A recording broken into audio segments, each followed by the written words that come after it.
Good evening, everyone. It is now 6:35. This is the meeting of the Natick Select Board of November 29th, 2023. I call this meeting to order. Do we have any announcements? No, we go to exec session, right? Nope. Go to exec session. All right. Okay. I don't know why this is not printed on this one. We are going to take a vote to see if we go into executive session pursuant to this requirement. Pursuant to Mass General Laws, Chapter 30A, Section 21A3, to discuss strategy with respect to litigation where an open meeting may have a detrimental effect on the litigating position of the public body, and the chair so declares. Linda Valentin et al. Versus Town of Natick et al. Docket number 21-CV 10830, District Court, Massachusetts. And I so declare. So moved. Moved by Mr. Sidney. Do I have a second? Second. Seconded by Ms. Pope. All in favor, please voice aye. Mr. Joseph? Yes. Ms. Pope? Yes. Ms. Coughlin? Aye. Mr. Sidney? And Mr. Evans. We are now in executive session. We expect to be back at about 7 o'clock or 7:05. So this is not available to the public for now. We expect to be back at that point. Thank you. Sorry, that took a little longer than expected. So let us, for those in the meeting room, we're going to stand for a Pledge of Allegiance and a moment of silence for those serving us. Pledge allegiance to the flag of the United States of America and to the republic for which it stands, one nation, under God, indivisible, with liberty and justice for all.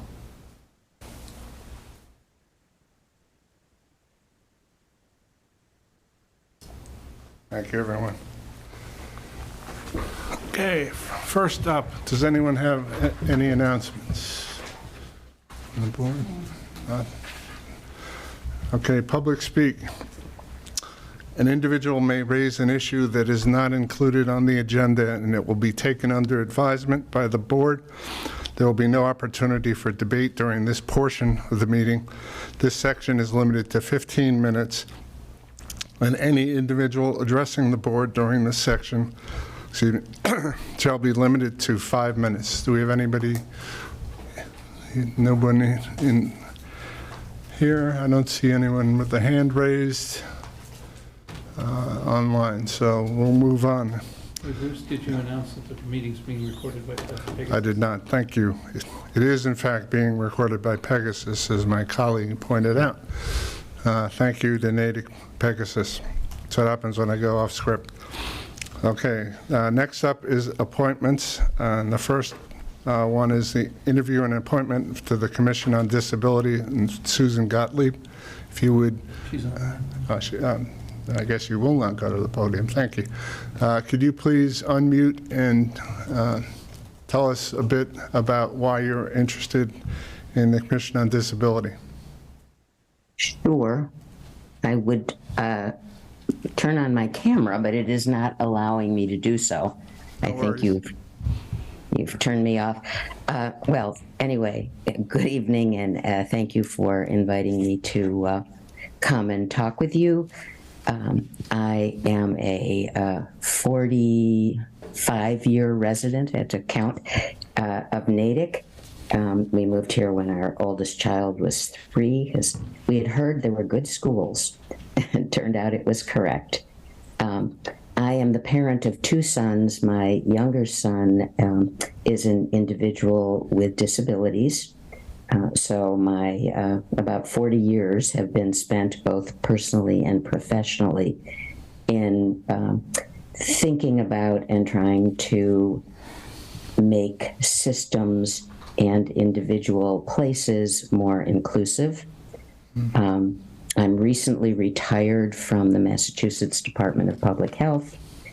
Prior to that, I worked for several years for what was then the Office for Children, and our entire project was I helped to write the regulations that caused child care programs to understand that they had to make a good faith effort to serve children with disabilities. And then I developed and disseminated curricula to those child care programs to help them be able to do that, and also worked with their families to help them understand that they had a right to have their children served wherever they wanted to do so. In my time at Public Health, I've been actively engaged in efforts around diversity, equity, and inclusion, and have worked on a number of initiatives to bring individuals with disabilities into the public health domain. Also during that time, I served as a member of the Emergency Medical Services for Children Advisory Council, and assisted with the development of curriculum so that EMTs and paramedics could get a grounding in how to support families who had children with disabilities, and also how to effectively serve those children if and when they were called for emergency assistance. I don't know how much detail you want me to go into, but inclusion and making situations work for all individuals has essentially been my life's work. Thank you, Suzanne. That was a great summary. We will now have questions from the board if needed. Anybody? Question? I have a comment. Mr. Joseph, do you want to comment or no? No. Okay, I'm sorry. Not reading my body language yet today. Sorry. Looking at your resume, it's amazing. You can't get a better fit for the commission than yours. First of all, congratulations on your retirement, and it's quite a career you've had here, and you've accomplished a great deal during that career. So I encourage board members to appoint you to this position, and I'll accept the motion. Mr. Chair, I move that we accept Suzanne Gottlieb and appoint her to the Commission on Disability, and I echo your comments. We couldn't have a better representative, and I'm thankful that in your retirement you want to serve the town. Thank you. Second, Thank you. Second, and I'm going to give that to Kristen because I'm left-eared or something. I don't know. All in favor, please say aye. Aye. Okay. Thank you very much, Suzanne. Thank you, Suzanne. You will be hearing from the town administrator about getting sworn in to the commission. So look for an email from her. So thank you very much for your time tonight. Oh, well, thank you. I'm really looking forward to contributing to all the good work that Natick has already done and will continue to do to make our community as inclusive as it can be. Excellent. Excellent. Thank you very much. Mr. Joyce? Sure. Just going to say, we didn't pause for comments between the vote. On that note, you were reading my body language perfectly because I think you said what I was thinking. But thank you, Can you get your mic Suzanne. on? I do. He does. Yeah. I guess one of the things we did actually this past, I guess it was Monday or Tuesday morning, the Natick Center Cultural District hosted the Mass Commission for the Blind session for Natick Center businesses. And I know there's a strong push between the Community Economic Development Office, Natick Center Associates, and the businesses to focus on inclusivity in our downtown. So I appreciate your application, and I echo my colleagues' comments about your service post-retirement. And I know as a community, even in the commercial side of things, we are all striving to do better and continue to demonstrate that sincerity of effort. So thank you for your volunteerism, and if you can help us on the economic development front, making sure that we're keeping true to that mission, your service is appreciated. So thank you. Thank you, Mr. Joseph. Thank you. Okay. Anything else? Okay, we're going to move on to interview and appointment to the ZBA and Alan Blevins. Thank you. So Alan, the same thing, just give us a little elevator pitch and let us know why you're interested in joining the ZBA and what your experience and skills will lend to that. Of course. Well, good evening, Mr. Chair and members of the Select Board. I'm Alan Blevins. I live down at 30 Church Street. And, okay, I'm Alan Blevins. I live down at 30 Church Street, and I'm interested in being on the board, primarily because I've found myself available to be more active in public service and availability here in Natick. I moved here 4 years ago from Newton, and I was previously an elected member of the Neighborhood Commission in Washington, D.C., where I was very active in zoning, liquor licenses, etc. And so I'm looking now to be active again here in Natick, and as you can see from my resume and my application that I put in, I list that experience, and I'm welcome to any questions that you have for me. Thank you, Mr. Blevins. Questions from the board? Hi, Mr. Blevins. Good evening. Thank you. Thank you for turning in your application and for wanting to serve in this capacity. Tell us a little bit about your work on the DC. Yes, so Washington, D.C. has a mayoral, D.C. council, and neighborhood commission structure of government. And there are 285 elected members of what are known as advisory neighborhood commissioners. And I represented 2 districts, first Woodley Park in Washington, D.C., and then Glover Park in Washington, D.C. And it has every issue can actually go before the neighborhood commission, from like zoning to alcohol permits, liquor licenses, to weighing in on very, substantial issues like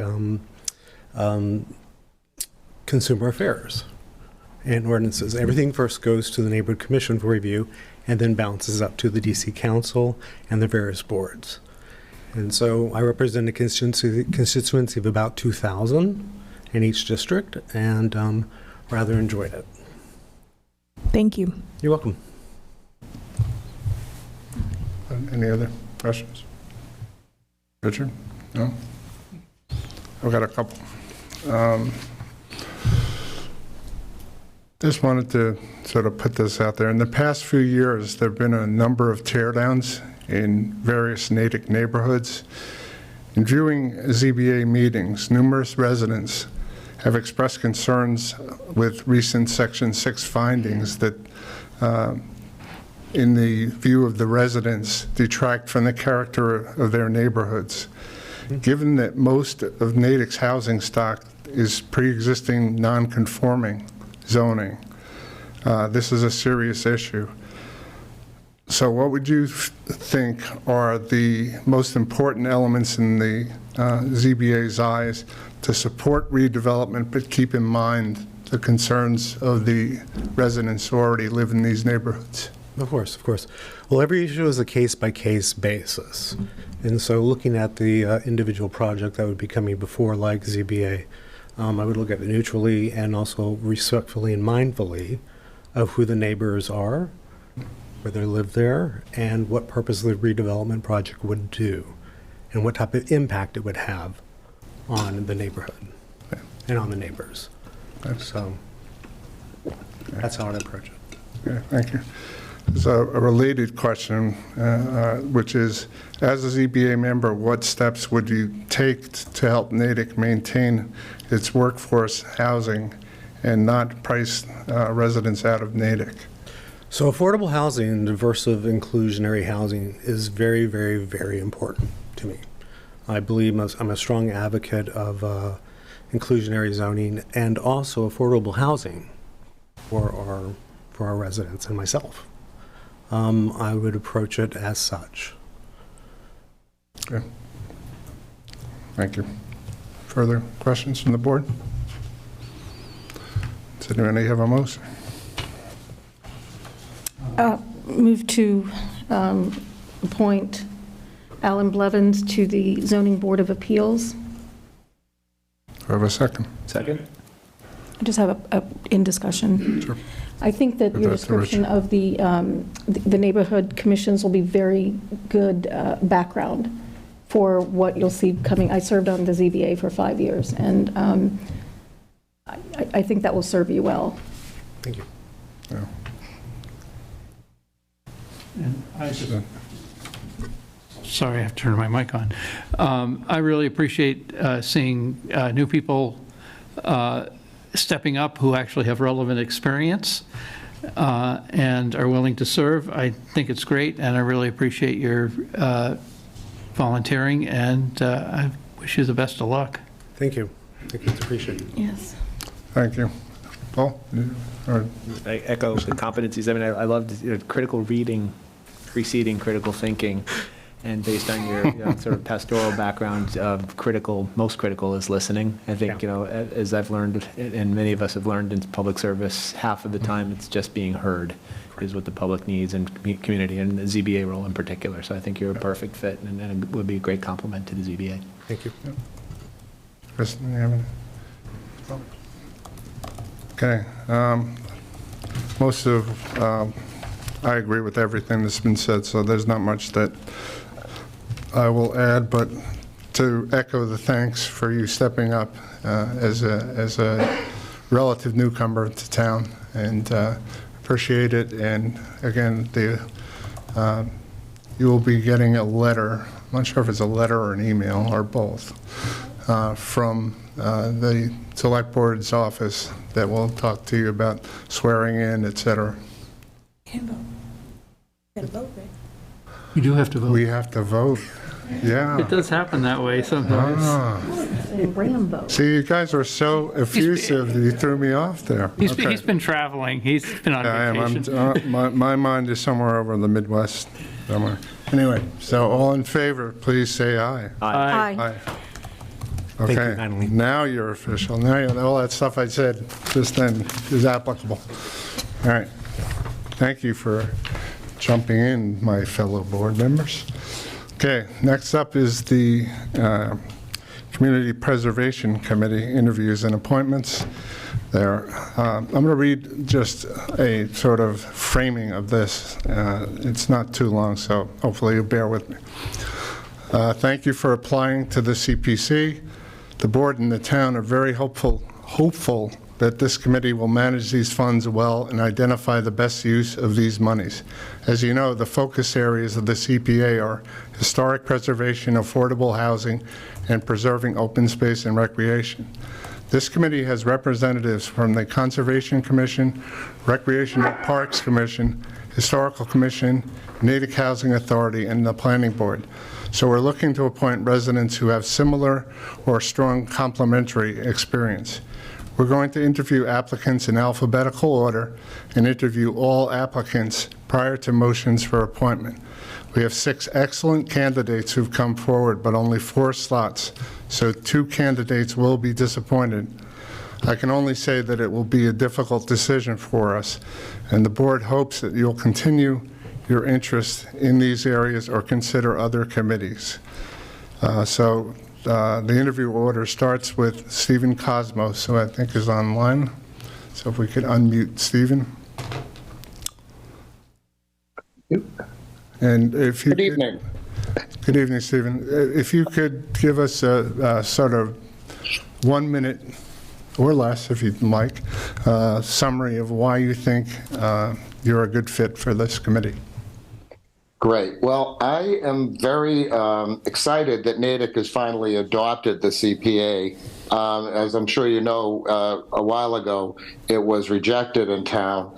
And I'm a landscape architect and have had the good fortune of working with many local communities who did adopt it at the original onset of the program and have benefited greatly in able to build their projects or affordable housing. I'm currently working on a master plan for the town of Ashland that will integrate affordable housing and recreation on one site that was an old farm purchased with the CPA funds.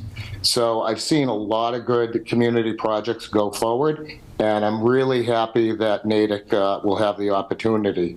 My background is I went to Natick High School. I'm a proud graduate. And then UMass Boston, I got a bachelor's degree in planning. And then I moved on to Cornell, where I got a master's in landscape architecture in the early 80s. So I've been on a number of committees and have always enjoyed participating and improving the community's ability to serve people. So in the early 80s, I was on the Cambridge Pedestrian and Bicycle Committee. That was sort of the beginning of it, and we were working on a crosstown bicycle route. I'm an avid cyclist, so that was of interest to me, and I'm so thrilled that we have the Natick Rail Trail now. And then I had moved to Millis after that and became the chairman of the Route 109 Reconstruction Committee, which was a bit of a daunting task since Mass Highway had plans to create a highway through Millis. And as a landscape architect, I convinced my fellow chair people that it would be a much better approach if we could create a town center with pedestrian amenities and on-street parking and traffic calming devices. So we were actually successful in changing the approach of Mass Highway in that town, and it has been implemented through the town, and I would have to say it's a great improvement. And then I moved to Framingham and had the opportunity to work on the Open Space Committee there. And we were faced with the town manager thought it was a good idea if Morenci Park became a housing development. So the Conservation Commission approached us saying that they wanted to adopt the park. And then I had to make a plea to town meeting to accept that proposal, which was successful. And so Morenci Park is there as a result of that effort. And subsequently, I actually moved to the neighborhood, and I actually live on the street where Morenci Park is. So I actually benefited after the fact for saving that piece of land from development. In the mid-'80s, I was hired by Natick to develop to do the restoration of the Natick Common and Main Street. So what you see there was a result of that effort, and that was funded by the Department of Environmental Management of the state. They had a town commons project that we applied for, and they paid for a substantial amount of the improvements to the Common and to Main Street. So, you know, the utilization of public funds outside of our own kitty really enables us to move things forward in a much greater way than if we just relied on our own community budget. So that was at a crucial time for Natick because the mall had pretty much sucked the life out of downtown Natick, and we were looking to try to bring people back into town, which, as you know, has been really successful. So that's been a wonderful progression to watch. And I've been involved with community projects for 30 years now. After that, I was hired as a consultant to do the review for the Natick Mall development. And that was a wonderful opportunity to sort of push them into providing the pedestrian linkages to the bike trail and to Speen Street, as well as just the whole visual aspect of the development. Let's see. And then I was a town meeting member at that time because I thought it was important, since I really knew the inner workings of the project. I felt like I could just let people know what was going on if it started to look a little shady or whatever. I felt like it was a good place to have a foot in. So other than that, like I always, I'm doing projects all the time. So that's part of it, is just this whole ability to work with people to find out what is it that people want, what's important in the community. And as a landscape architect, it's not my desire that I move forward with, but I take everyone's opinions and try to create, a consolidation of what would bring people, the happiness that everyone's looking for. But, it can be, as you know, quite diverse, the opinions that you need to integrate. So that's my background, and hopefully I can be of some help in the town with this project. Thank you very much, Mr. Cosmos. Questions from the board? We'll move on. It was very comprehensive. Thank you. Yeah, if you had a question after that, you weren't You were listening. listening. Okay. Next up is Bob Foley.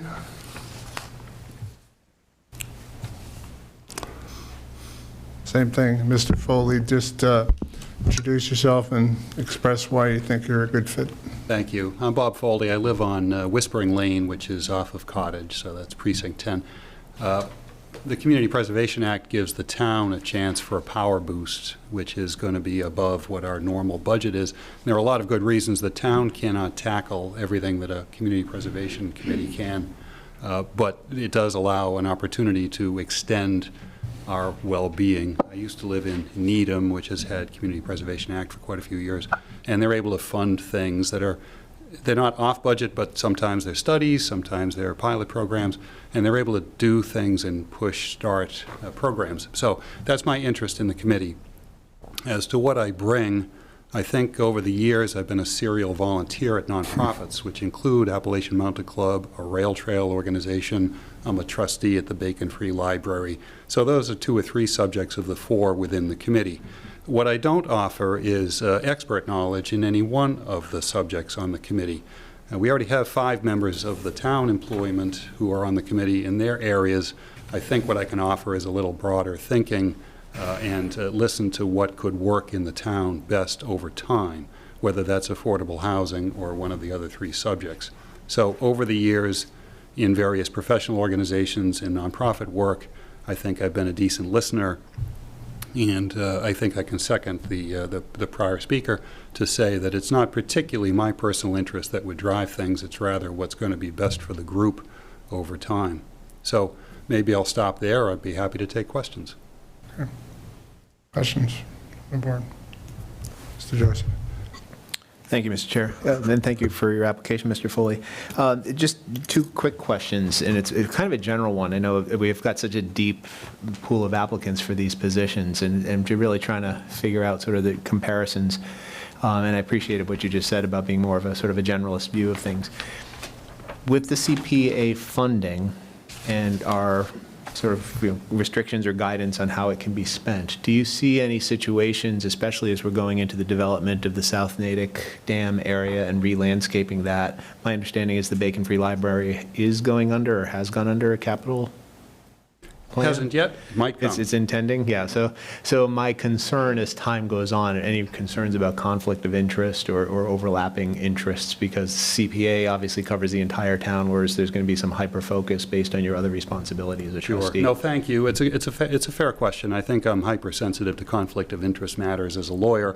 I have no interest at all in even discussing, for example, the fence around the Bacon Free Library property, which is itself historic and which could use rebuilding. And I certainly have nothing to comment on as to whether the library would be involved down at the dam. I'll make 2 points that are related, though. One is I'm off the board at Bacon in 2 years. We do have term limits. And similarly, I'll be off this committee in 4 or 5 years. I have no interest in returning over and over and over. Just like a TV show, I think maybe we get our greatest hits in the first few seasons. So by the time that dam and spillway come down and the project goes up, who knows, I'll be on Mars or something. But no, I'd be very careful to not be involved as a trustee of an abutter with the spillway and park remodeling. I wish it well for many reasons. But I certainly would not be involving this committee. My final point on timing is that funding things out of the committee is step 2, and step 1 is equally important and probably would be more in my scope, which is creating the rules and creating the process that the committee is going to run on. It's either state law or town law that says basically 70% of the funds can be stored up if needed, and I suspect in the first year or 2 the committee wouldn't be spending all the money, and instead the committee would be saving up until we can figure out what the rules are and what we should spend for. And so my interest is twofold, and actually as a matter of timing, my interest could be more in setting up the committee and getting it rolling in the first couple of years.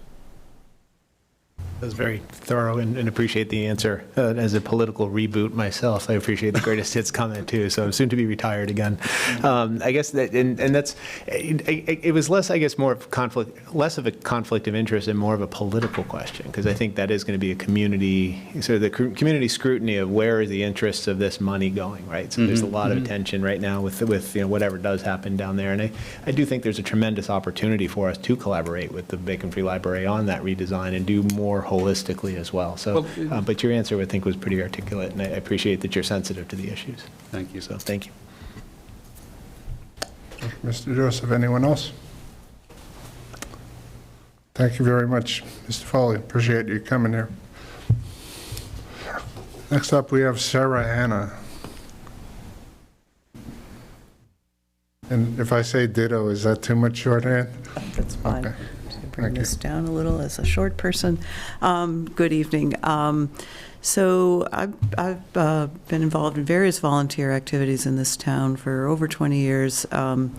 Through town meeting over the years, I've seen how our budgets are getting tighter and tighter, and I really see the CPA as an opportunity, as others have said, to kind of get a little bit of extra juice in the engine, so to speak, to help us get things done. I was on the original CPA committee about 15 years ago that did recommend it to town meeting. Unfortunately, it didn't pass at that time, but I've had a long-standing interest in CPA. I think my sort of the focus areas, I spent my career in the environmental field. As a licensed site professional, assessing and cleaning up hazardous waste sites.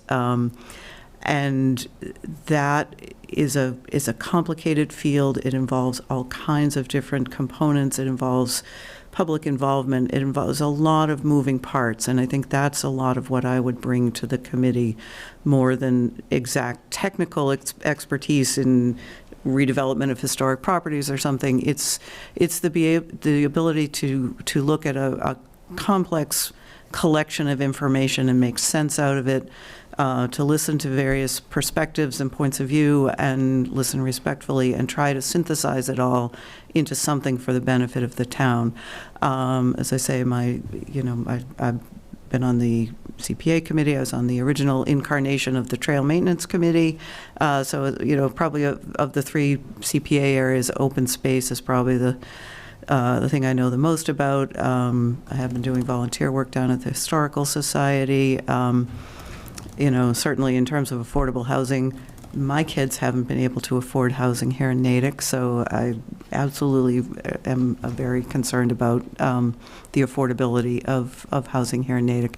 So I guess in summary, I think my overall approach to tackling a complicated problem with an open mind and listening was probably the strongest point I would bring to the committee, and I'll open it up for questions. Thank you, Ms. Hanna. Questions? Oh, we're speechless for once. Well, Jane. what do you expect, Sarah? All right, next up is David Krentzman.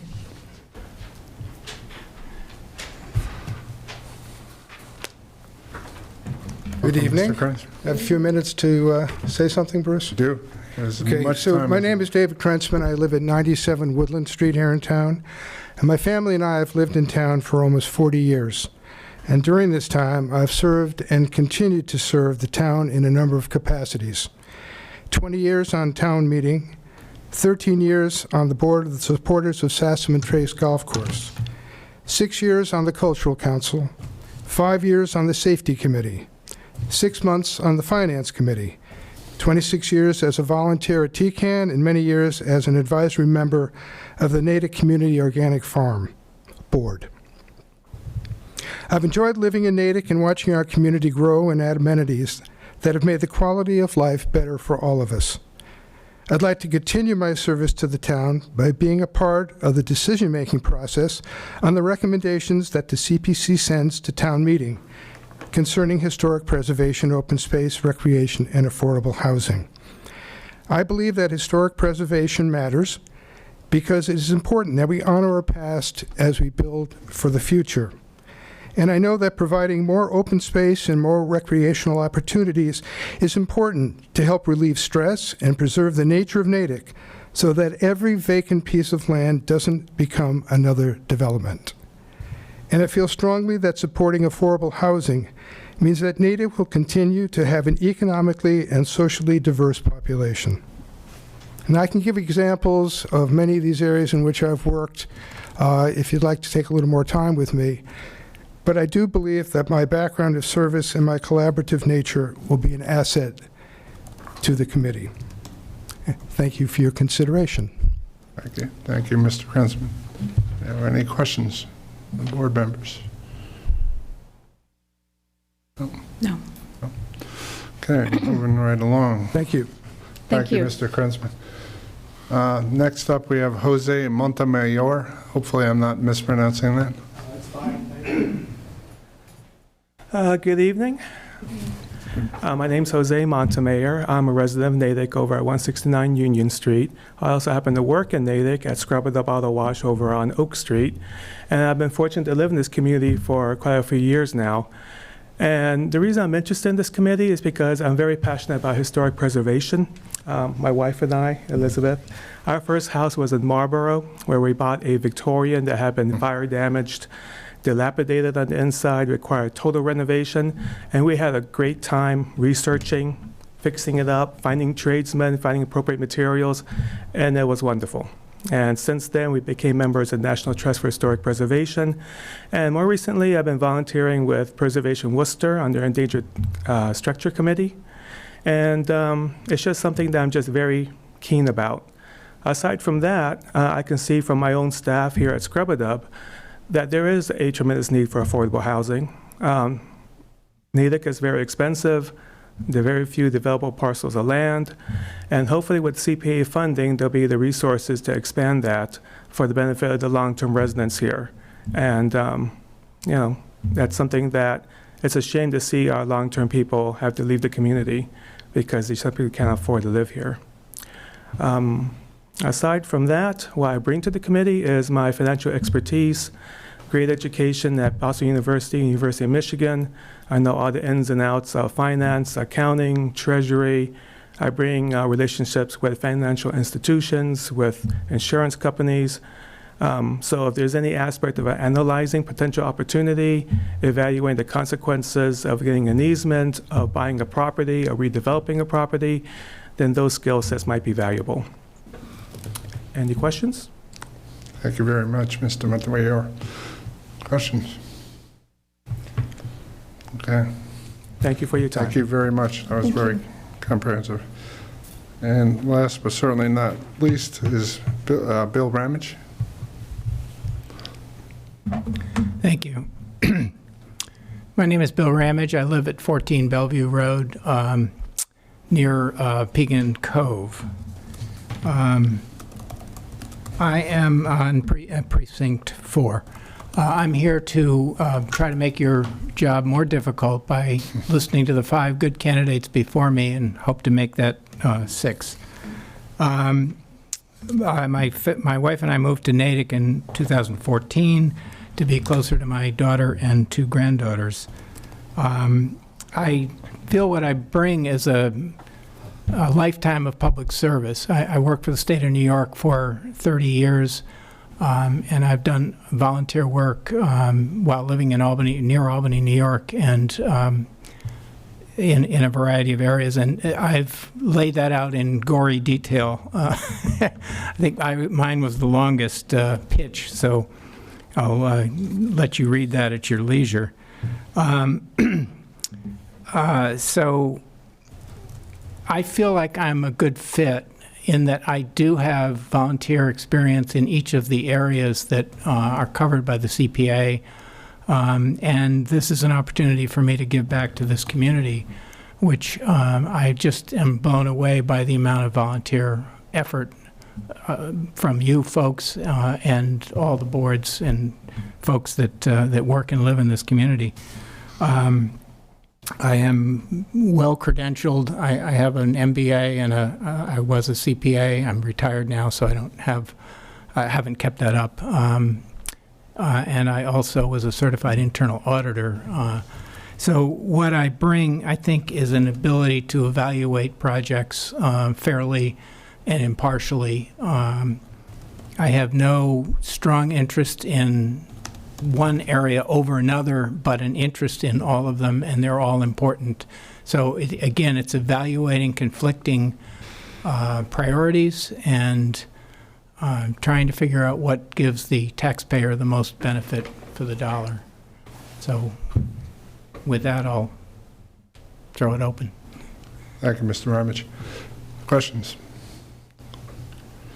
Okay, I have a question. go ahead. Are we saying your name correctly? Is it Ramage or Please tell me. We use Ramage. Ramage? Okay. Yeah. Okay. Oh, that's what I said. I've been saying it wrong, so. I was trying to put the accent on the right part. Yeah, I made you French, sorry. Okay. Sure, you know too many languages. Okay. Mr. Joseph? Thank you.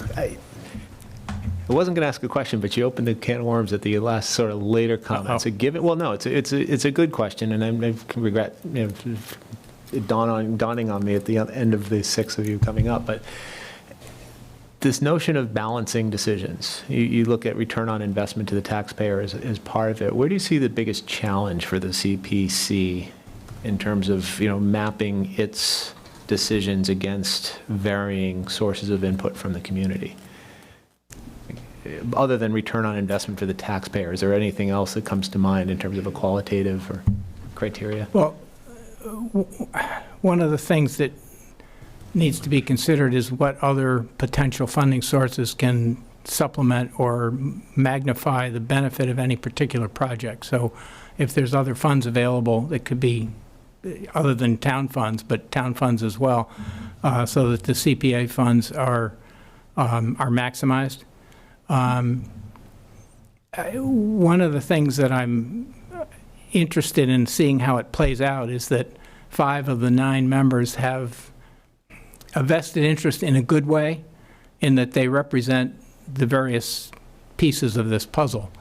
So I think it's going to be interesting to see how that all plays out. There are 4 folks who are more or less independent, and I look at that independence piece as being critical to balance the various projects and the various views on what should be funded. I'm not sure I answered your question, but okay. Thank you. Definitely. Thank you. Any further questions? Okay, thank you, Mr. Ramage. Thank you. Okay. As I said earlier, we were expecting great candidates, and all of you are great candidates. But, I feel like I'll go back to my sports metaphors again, which I feel like a coach who has to nominate 4 players, and 2 of the players are going to be really not thrilled with the board. But we do have to make a decision on this. I appreciate that everyone put their hat in the ring. I also appreciate all the thought that each of you put into your responses when you applied and your statements tonight. So again, if you're not one of the appointments, please stay involved in town, because you all have tremendous things that you can help this town with, and we're all volunteers, and we all benefit as a town when we have volunteers. So I am looking for motions from my fellow board members. That's our Rich first. I move we appoint Bill Ramage. Have a seconder? Second. Okay, that's moved by Mr. Sidney and seconded by Ms. Coughlin. Mr. Sidney. Frankly, the 2 things I loved what I heard from him were leveraging other money, and the fact that and the fact that he's worked with Pat Conaway and also with the Historical Society. So those were the things that really tickled me. off the top. I ditto that, and love the idea of having someone with a CPA background. So I echo Mr. Sidney's Okay. comments, Any other comments? and also his lifelong volunteerism. I neglected to do this again. I did not ask for comments from the public before we started doing motions. So if there's anyone looking to make comments on any of the 6 candidates, please raise your hand in Zoom. I don't see anyone in the room. I appreciate that Bill is not necessarily, he moved here for his family and he's jumped in to volunteer. He's been here for less than 10 years. And so I appreciate that he has this willingness to serve the town as a grandparent, as a transplant grandparent. That rhymes. Mr. Jones? I guess, backing up to your questioning of the public, as a reminder, the other positions are filled by. Do we have a roster? So this helps us sort of, as we think about this as a team. Yeah, I have What makes this decision incredibly difficult is everyone's qualified. Okay. No question. Well, right? let me, in Ms. Rondelli's memo from November 20th, and we're getting to this on the consent agenda, we're going to Thank you. reaffirm the following appointments from the elected and appointed commissions. One is, the positions are Conservation Commission, Recreation and Parks Commission, Historical Commission, Natick Housing Authority, and Planning Board. And I can read the names if you'd like. Are they all members of those bodies, or are they Yes. appointees? Yes. Okay, thank you. I Yes, apologize, I did they are. not see that. That's fine. Thank you. Okay. Anything else? Okay, all in favor of the appointment of Mr. Ramage, please say aye. Aye. Aye. Aye. Okay, do I have further motions? Mr. Chair, I'd like to move that we appoint Sarah Hanna to the CPC. Second. Rich Edge, yeah. It's very quick. Okay. And I'm happy to speak to that. Yep, please. I'm familiar with Sarah through her work with Coffee with a Purpose, and also other conversations I've had with her. I'm very impressed with her background as a geologist, and also her demonstrated critical thinking as a member of the town meeting. As a member of town meeting, I've watched her listen respectfully and change position based on data. I find that to be a strong point, and so I heartily endorse her. Mr. Sidney. Yeah, I also know Sarah from town meeting and Coffee with a Purpose, and also because she's a neighbor, and everything else that Ms. Coughlin said, I ditto. Ms. Pope? I appreciate her calling out affordable housing. I believe she had that on her application, and that's important in this mix of people, this scenario, and this conversation. So I appreciate she called that out. Mr. Joseph? Ditto everything. I just have a quick comment, and it has to do also with town meeting. One of the things that I value about Ms. Hanna is her ability to listen and persuade. You know, whether it's many of us who are town meeting members come in with the view of how we'll vote on a given topic, but my experience in the Finance Committee and as a town meeting member means that you have to make decisions based on facts and data, and listening to people is a skill you have to have in any multi-member body. And the ability to listen and be persuasive in an amicable way is a strong skill set to have. And I think Ms. Hanna has that in abundance. So I heartily endorse her. So all in favor of Ms. Hanna, please say aye. Aye. Aye. Okay, do I have a further motion? Mr. Chair. Mr. Joseph? I'd like to nominate Mr. David Krensman. Okay. Second. Okay, so that is David Frenchman, and that was Paul Joseph and Rich Sidney. Okay, Yep. Mr. Joseph.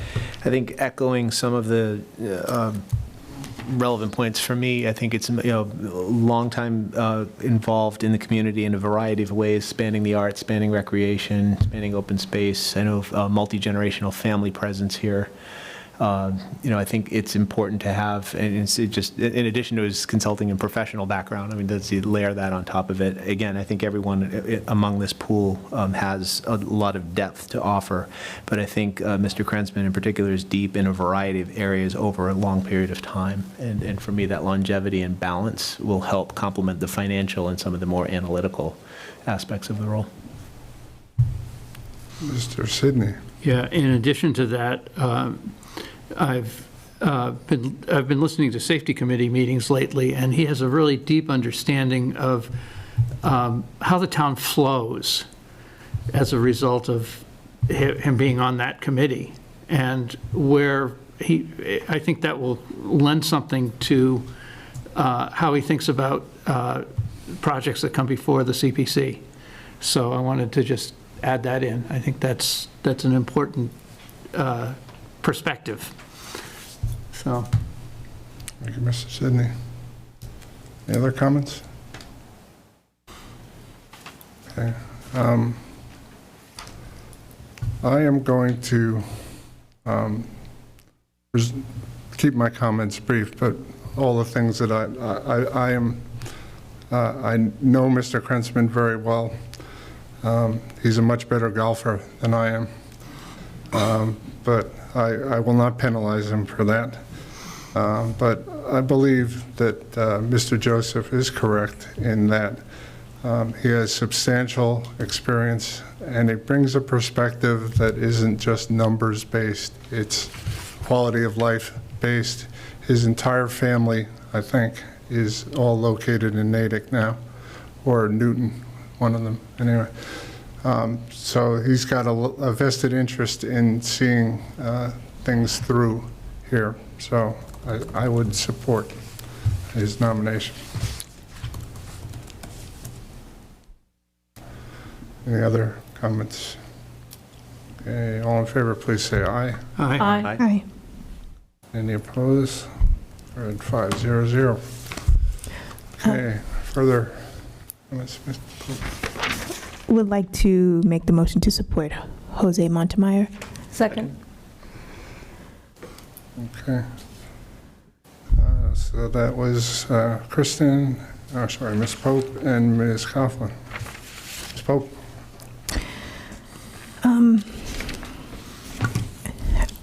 I believe that Mr. Montemayor's experience here in Natick is significant. His financial experience is significant. I think he also has a particular concern for the cost of living in Natick. And so those were my top reasons for appointing him. Mr. Sidney? Ms. Oh, I'm Coughlin. sorry, Ms. Coughlin. I ditto everything Ms. Pope has said. I am impressed with somebody who takes on a burned Victorian and tries to renovate it. That speaks to either tremendous hope or maybe just recklessness.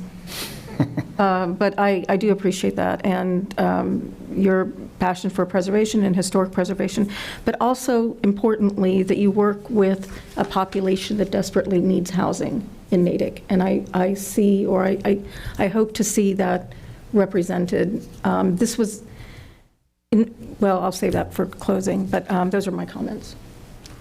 Mr. Sidney? Yeah, I would just add that Mr. Montemayor was the only one who expressed any experience with real estate, which I think is going to be key to any of the CPC projects that come before us. So I think that's also important. Mr. Joseph? Yep, no, I think everything's been covered. I will say, observing the one-year term of town meeting is interesting. I was taken by that on your application, so we'll have to have a coffee over that someday. Covering town meeting member. Just have a brief comments. As a owner of a 100-year-old plus Victorian house, you have my deepest sympathies. And there's a love that has to do with it, and you don't get into renovation without having that love and a good Rolodex of contractors that you need to develop. We were fortunate. Our house was in pretty good shape, needed some tweaks and updates, but there wasn't a fire there. So thankfully, we didn't have to deal with that. So thank you. Let's vote. All in favor of Mr. Montemayor? Aye. Please say aye. Okay, 5-0-0.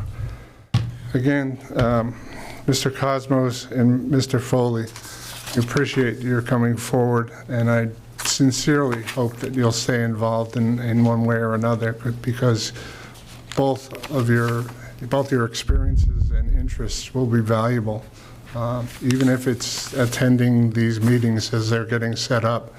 I think your answers were excellent. Your experience, particularly Mr. Cosmos' experience with implementing all those projects via CPA is vital. I moved here from Ashland, so I was lamenting for years that Ashland could manage to pass the CPA and get access. I think I calculated it at one point that over time they got something like between $15 and $20 million from the CPA fund. And that was money for the taking that Natick could have put its hand up for. So I'm glad we're getting started on the CPA, and I think good times are ahead. So thank you all for coming tonight. Appreciate it. And Mr. Chair, I'd like to just reiterate, it's been said several times tonight, but I'd like to reiterate that this was a very difficult decision. I pored over these applications and listened intently, made some notes, and it was not, this was not an easy decision. No. But thank all of you for stepping forward and applying. Yes, thank you. Ditto, ditto. Okay. Thank you. Thank you all for coming in. We'll take a brief intermission while you guys have the opportunity to head out. And next up, I believe, is Green Communities Annual Energy Usage Report. Nope. Mr. Chair, We moved it. could we move the status report from the Audit Advisory Committee to after the discussion and decision? Just so we can get these people out Yes. at a decent time. Yes. We'll do that right before the consent agenda, if you don't mind. You have to be here for that I was going to make a anyway. bid to get people to volunteer. Okay. Oh, We can do that as part of discussion and decision. Anyway, there you have it. Right, so now, we can, if Jillian, just as, how much time do you think you'll need on your presentation? Okay. I got you, Matt. Okay, hang on, we're correcting a technical difficulty. okay.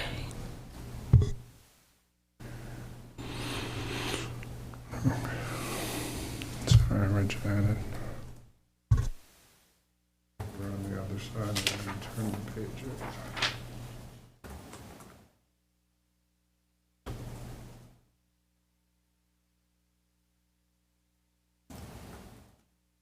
There's a prompt up. Request to unmute. Let's throw the screen off for Matt. That's I think it's Jillian.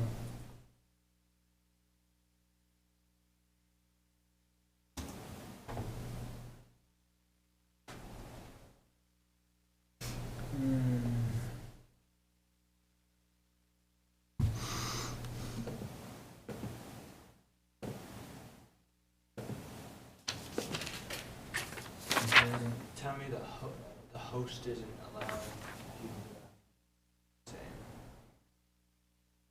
say. Go with us. Sorry, Julie. There we go. That sounds promising. Okay. Jillian, can you hear us?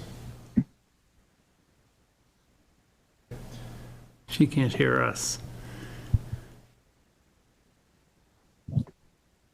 Hard to read that.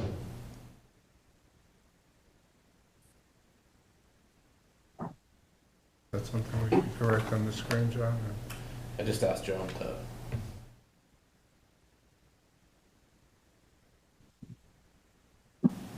Well, is the problem that the device is muted or something? No, the problem is the host privileges aren't allowing it. All Okay. right, they're good.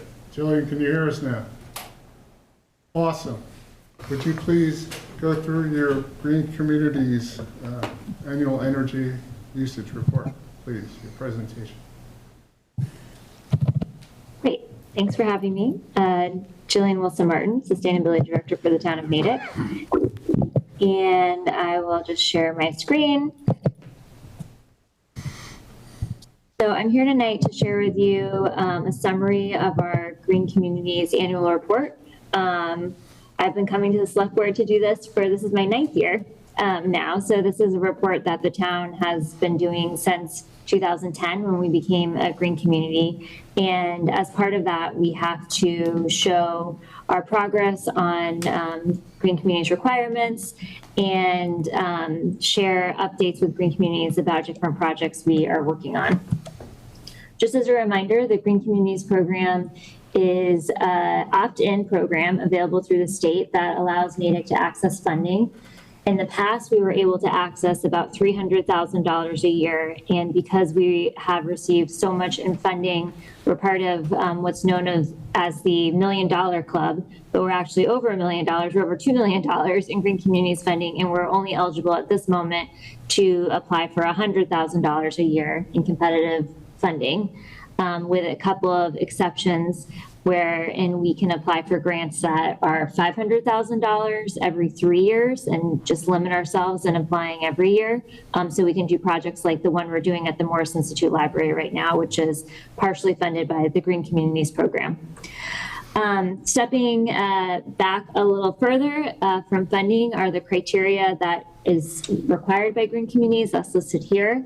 And in our annual report, we have to provide updates on these related to the siting of renewable energy research or alternative energy research and development facilities, which we have a couple in Natick, but they are permitted as of right. We also provide updates on our energy use, which is really the bulk of the report, and which is really, I think, the most valuable to myself and Mr. Spratt, our Executive Facilities and Public Works Director, who is joining me on this call, because it provides a great point in time for us to stop and reflect about what we might do differently next year in managing buildings and make adjustments, especially at this time of year. And as we bring on a new sustainability team member, we're hoping that we can have the bandwidth to do that on a more regular basis. We do check in more than just once a year, but really being more deliberate in analyzing our energy use and reacting in real time throughout the year. The report also takes a look at our vehicles that we purchase. We do have requirements in terms of energy efficiency metrics that we have to meet for our vehicles. There are certain vehicles that we have committed not to purchase because they are not in line with the fuel efficiency standards. And the Green Communities Program pulls a list of vehicles now using our VIN numbers and assesses those and flags for us if there's any concerns. And then the final criteria is the stretch code regulations, which we are a stretch code community, which is required to be a green community, and we're implementing the updates to the stretch code. Those are in effect in Natick. So really, as I mentioned, the bulk of the report is about our energy usage, and we have reduced our energy from our 2008 baseline by over 30%. Most of our energy use still comes from our buildings, which was the case back during our baseline and remains the case. But our school buildings are our largest user of energy, with municipal buildings behind it. Our vehicles contribute a large amount. That number is down a little bit this year because it is somewhat impacted by weather. And last year we did not have very snowy winter, so not as many trucks out there driving on the roads. You can see in the upper left-hand chart which fuel types are driving our energy use. Most of it is from buildings again, with a big driver being heating through natural gas. And in this past year, in fiscal 2023 versus fiscal 2022, we did have, it was pretty much a level year, but it was a small increase. And that increase is actually really due more to what we're able to account for. In the year prior, we had meter issues at 3 buildings for natural gas. And as you can see, natural gas is actually a big component of our energy use. And we weren't able to fully capture the usage of natural gas at those buildings. And that was at Town Hall and the West Natick Fire Station and the New Kennedy Middle School. And that was since corrected, and the numbers are available for 2023.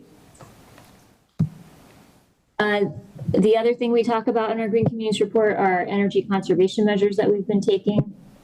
The 2 biggest ones that we're really excited about are the grants that we've been working on. The Renew America Schools grant for Ben Hem. That is a $2 million grant to essentially overhaul the HVAC system at that elementary school and to install a heat pump there to add cooling for students where it didn't exist. We're in the process of finishing the contract negotiations for that and expect to begin that project, which will be a 3-year project from the start of hiring an OPM all the way to construction, hoping to start that in January, pending final contracts with the Department of Energy. And then we are very close to finishing our heat pump project and controls project, plus a number of other building deferred maintenance replacements and fixing of things at the Morse Institute Library.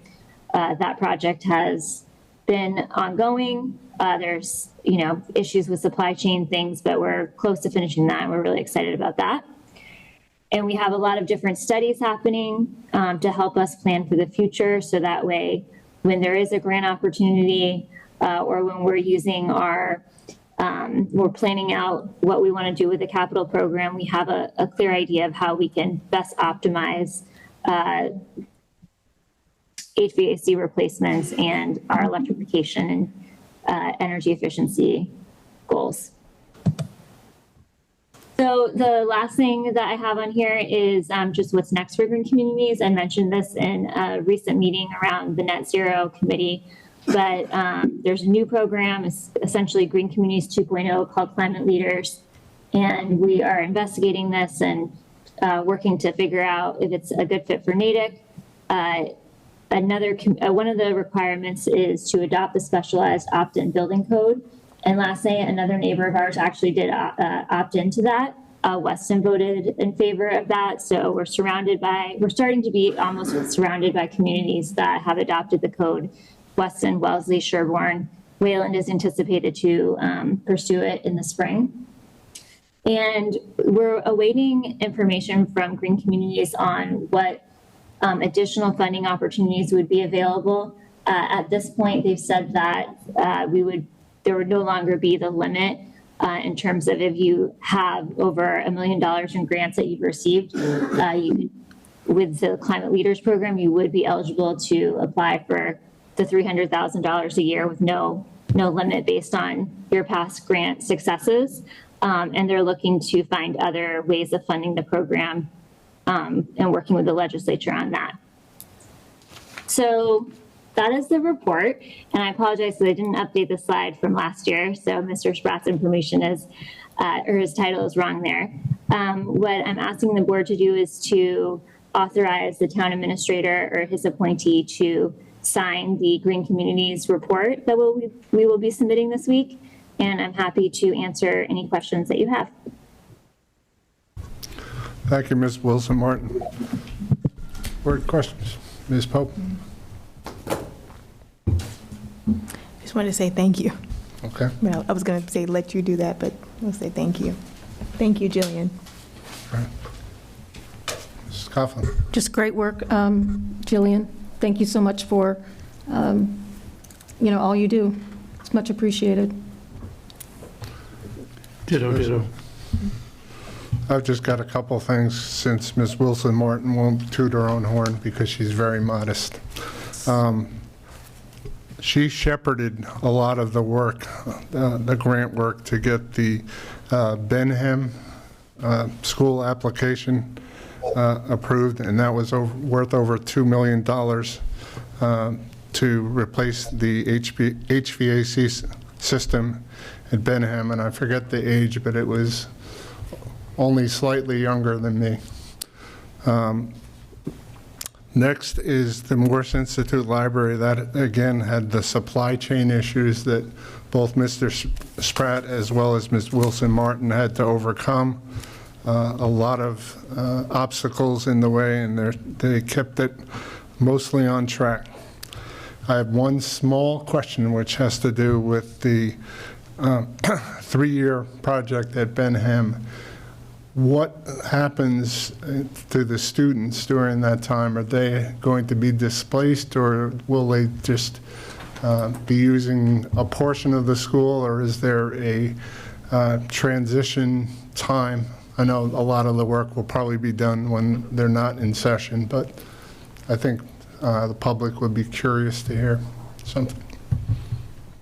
Yeah, I can start to answer that, and Bill, if you want to jump in, but we're not anticipating any students having to be outside of their classrooms or to change any forms of use in the school. The project will kind of be similar to the library, where the library HVAC system was able to be installed with minimal impact to the library, and the library was able to remain open essentially throughout the course of that work. And we do have 3 years for that project. The first year is primarily planning, so there won't be anything happening in the first year in the building. It will be all design work. And then we do have 2 years for implementation, which includes 2 summers. So any construction that might be disruptive to students, I think mostly because of loud noises or things happening in spaces, will happen in the summer. Okay. Very good. Anything to add, Mr. Spratt? Sure. Essentially, because it's an HVAC project, we're dealing with electrical and mechanical systems, which are mostly behind the scenes anyway. So there should be minimal disruption. Okay. Thank you for that. So we're looking for, and actually I should ask for comments from the public. Any comments? I don't see any online nor in the room. Move to approve that the TA signs the Green Community Report. Or his designee. Or his designee. Okay. Second. So I will move by Mr. Sidney, seconded by Mr. Joseph. All in favor, say aye. Aye. Thank you, Ms. Wilson Martin and Mr. Spratt. Thank you. Keep up the great work. Next up is the tax classification hearing. Over to you, Mr. Henderson. All right. Well, good evening. Thanks for having me. Open the hearing. Thank you. Is it a public hearing? It is a public hearing. Mr. Chair? Thank you. It says the word hearing right in front of my eyes. Point of order. Yes. Just in the agenda, it says fiscal 2023. Should be 24. Right, just clarifying that for the public. Thank you. Is that an Good issue catch. with posting? I don't think so, but Good catch. I appreciate I it. think it's considered. Okay, Did we so did we we need need a motion to open the public hearing. Did we need a public hearing notice? No. No. Okay. Move we open a public hearing. Do I have a second? Second. Seconded by Ms. Swope. All in favor, say aye. Aye. Okay, now we're official. Mr. Henderson. All right. Thank you. Well, thank you very much Thank for your you, time. Mr. Townsend, also for pointing that out. For those at home and in the Zoom sphere, my name is Eric Henderson. I'm the Director of Assessing. I'm here with Ann Hansberry, our Assistant Director, Molly Reed, the Chair of our Board of Assessors, and John Townsend, our Finance Director. Out in the Zoom sphere, we also have Wendy Alassi and Paul Griesmer, who are part of our Board of Assessors. We're here tonight. I've given you a lot of volume of information, and we're here tonight to kind of put the final piece of the puzzle together, where we then submit to the Department of Revenue and get a tax rate in a process that has already started here for next year. As you know, Gloria, as many of you know, is already starting on budget work for next year. So again, a lot of different pieces of the puzzle that are accumulated here this evening. We're going to go over the purpose of why we're doing this, a little bit of the process, discuss some property assessment, new growth, levy allocation, levy limit, excess levy capacity, a projected tax rate. We're going to discuss some of the taxation options that you, as the elected body, gets to review, and most importantly, we are going to vote on a minimum residential factor. Once that is voted this evening, we will be submitting to the Department of Revenue for tax rate approval tomorrow morning. Bear with me a little bit because I can somewhat see the presentation, so me and John will be working simpatico. We're making it work. Do we want to turn the screen to help? Yes. Thank you. All right, so again, the big picture reason why here tonight is I will be asking you to vote a residential or minimum residential factor, which otherwise known as whether we maintain a single tax rate or we vote to do a split tax rate. Under Mass General laws, we as the assessors are supposed to hold a public hearing where you will vote to adopt a minimum residential factor, and our job is to present you with some of the taxation options available. So big picture process. The assessors work throughout the year to value real estate and personal property and calculate new growth. This year was a 5-year certification process with the Department of Revenue, so we had a little bit earlier of a start and a little bit more involved process, but the end result is we are here.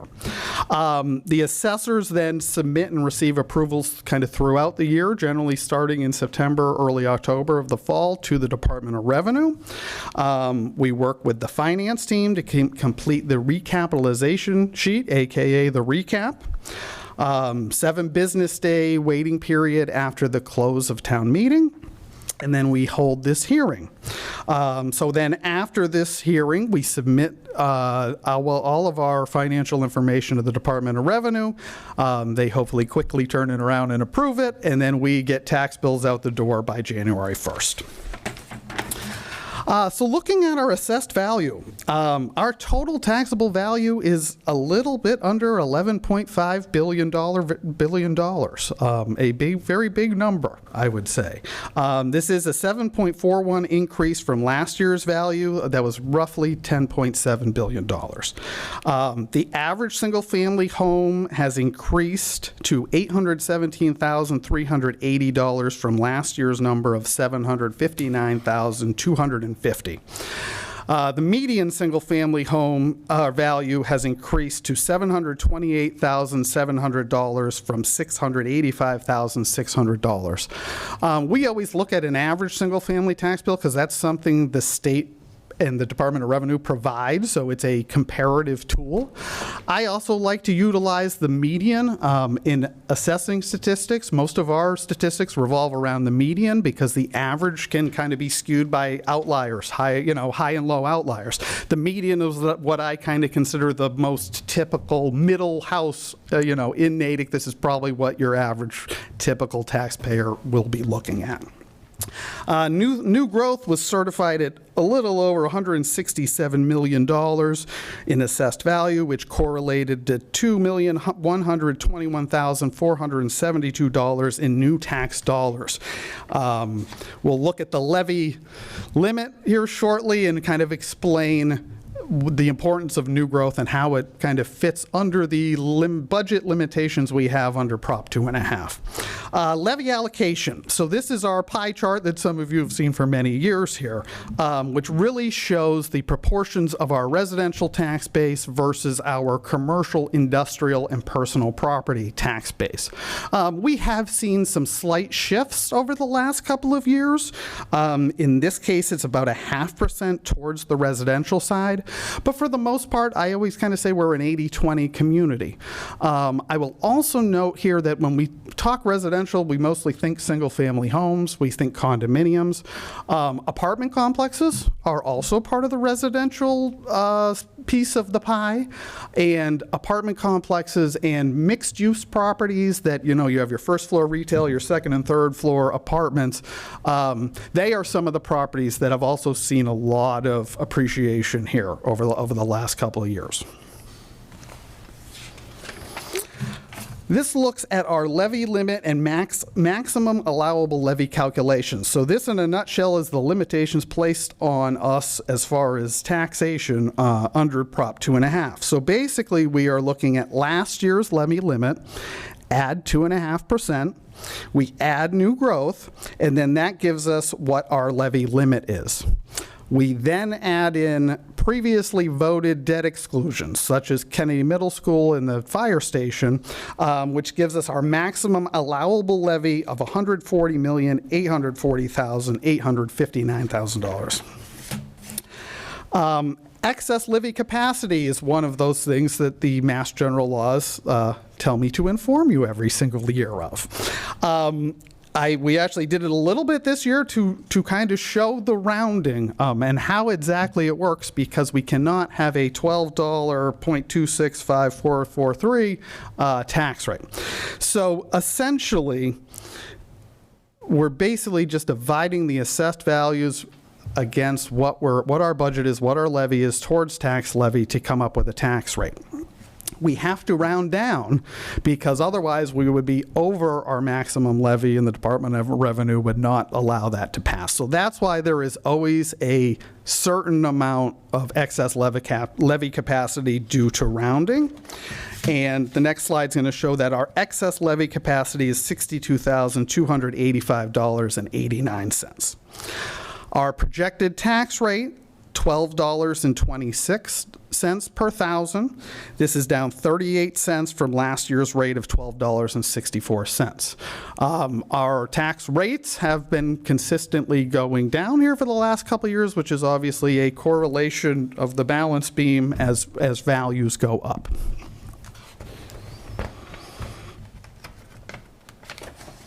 Okay, we're going to get to the meat of our hearing, my friends. The residential factor. So the minimum residential factor is 89.0810.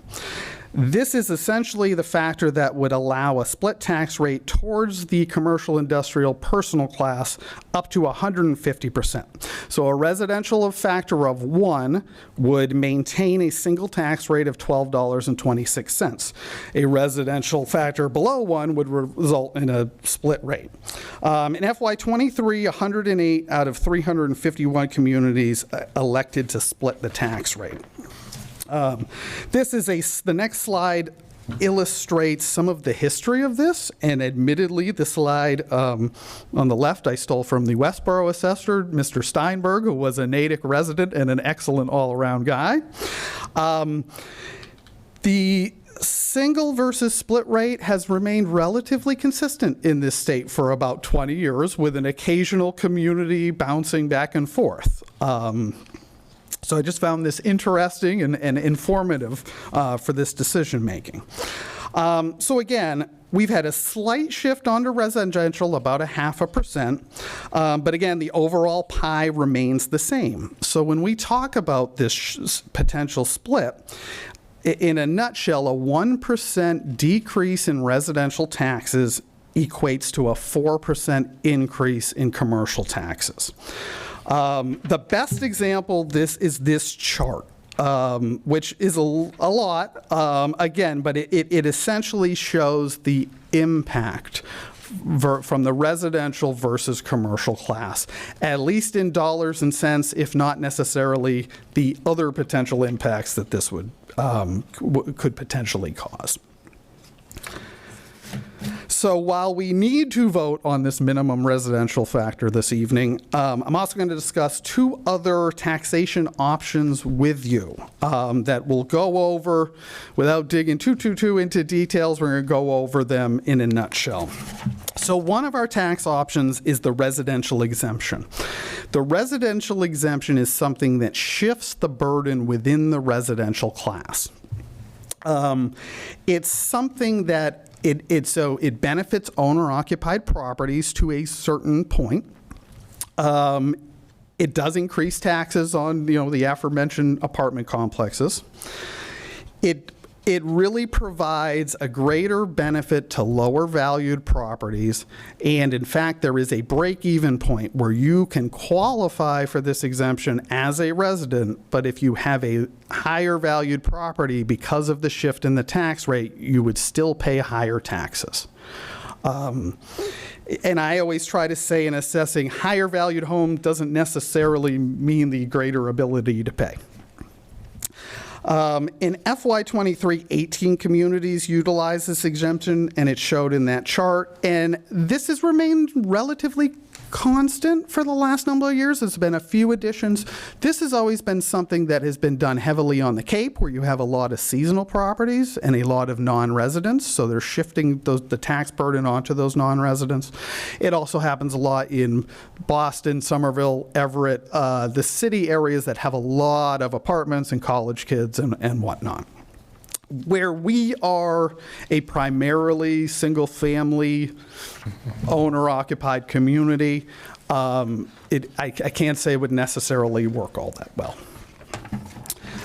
I will add this. So last year, a change was made in reporting and calculating the residential exemption. For a while, the assessors almost felt like we were throwing darts at this point in the year, because if we were to vote this tonight, I don't necessarily know exactly how many people would qualify. They've changed their procedures a little bit, which we all support, where at this point, we would actually need to know the exact amount of people and dollar amounts and whatnot that would qualify. So we could vote this tonight. We would be doing some guesstimating, and as has been done in the past. But in theory, if this is something we'd want to do, we'd want to know in advance so we could get applications out, get notice out, because really what it would involve would be my staff pouring through about 10,000 tax returns and trust documents and things of that nature to verify occupancy and residency. We're going to move on. Oh, I apologize. One more chart that shows the actual math behind the residential exemption. You can see kind of moving left to right. The higher exemption you choose, the tax rate goes up to pay for that. And again, it is a shift. You will see this is sorted by value. So you can really see the lower valued, like a condominium, for example, would greatly benefit from this. Once you start getting to, say, the $875,000 house, their tax bill relatively remains the same, even though they qualify for the exemption. That's kind of near our break-even point. And then, the large apartment complex would pay higher taxes in this scenario, as they are not owner-occupied. So our next option that we discussed, that I think was a better idea in theory than reality, is the small commercial exemption. So the board may adopt a small commercial exemption of up to 10% of the assessed value. This benefits a limited number of businesses. You have to employ less than 10 people annually and are in a building that is valued less than $1 million. And kind of the kicker here is all businesses must qualify. So it's really limited to kind of owner-occupied small businesses, gas stations, lawyer's office, insurance office, things of that nature. Anne does a great job every year of trying to piece together how many businesses might qualify for this, and she came up with about 53 this year. The other thing to note on this is the tax break goes to the property owner and not necessarily the business who's the tenant in a lot of these cases. 14 communities adopted this exemption in FY23. 12 of them have a split tax rate, and this has remained relatively constant. I will say, Fall Town Meeting of 2022, the Board of Assessors, we supported a small personal property exemption. The reasons behind that were more for efficiency and cost effectiveness and not necessarily a small business break. But as an aside, I would consider what we did with that a better kind of small business break than what this option entails. So let's talk taxes, the fun part of our night, right? If a single tax rate is maintained, we are projecting the average single-family home valued at $817,385 to have an annual tax bill of $10,021.14. This is an increase of $424.22 from last year. The median single-family home that we valued at $728,700 is projected to have an annual tax bill of $8,934. This is an increase of $267.88 from last year's median bill of $8,666. On another note, CPA funding, depending on the CPA exemptions that are granted, we're looking at a little bit over $1.2 million. Somewhat relevant subject considering your other matters before you this evening. We always put this slide up there just to see where we compare with some of our neighbors in similar communities.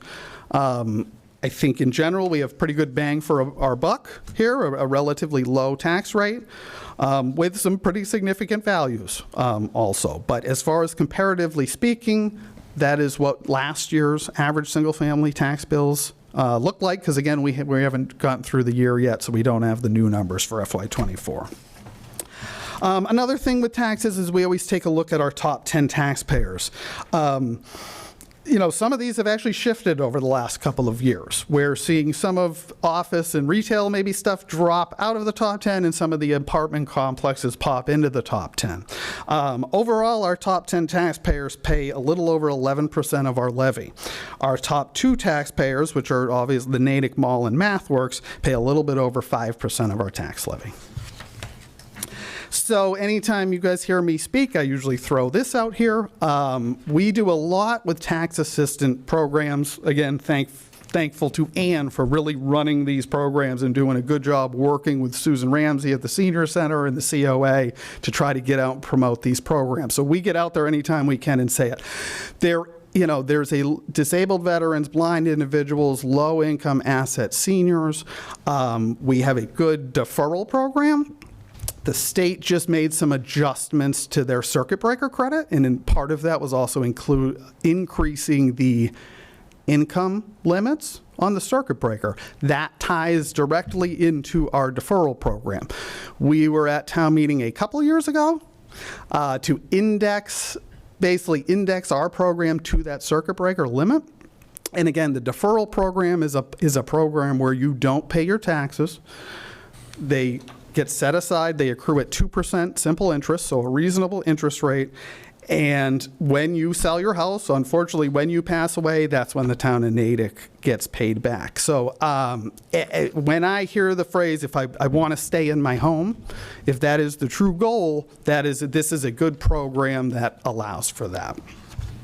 I also just want to mention, more than happy to come before the board at another time to discuss both the tax assistant options that we offer and also any other further details with the exemptions or residential small commercial exemption and split tax rate conversation.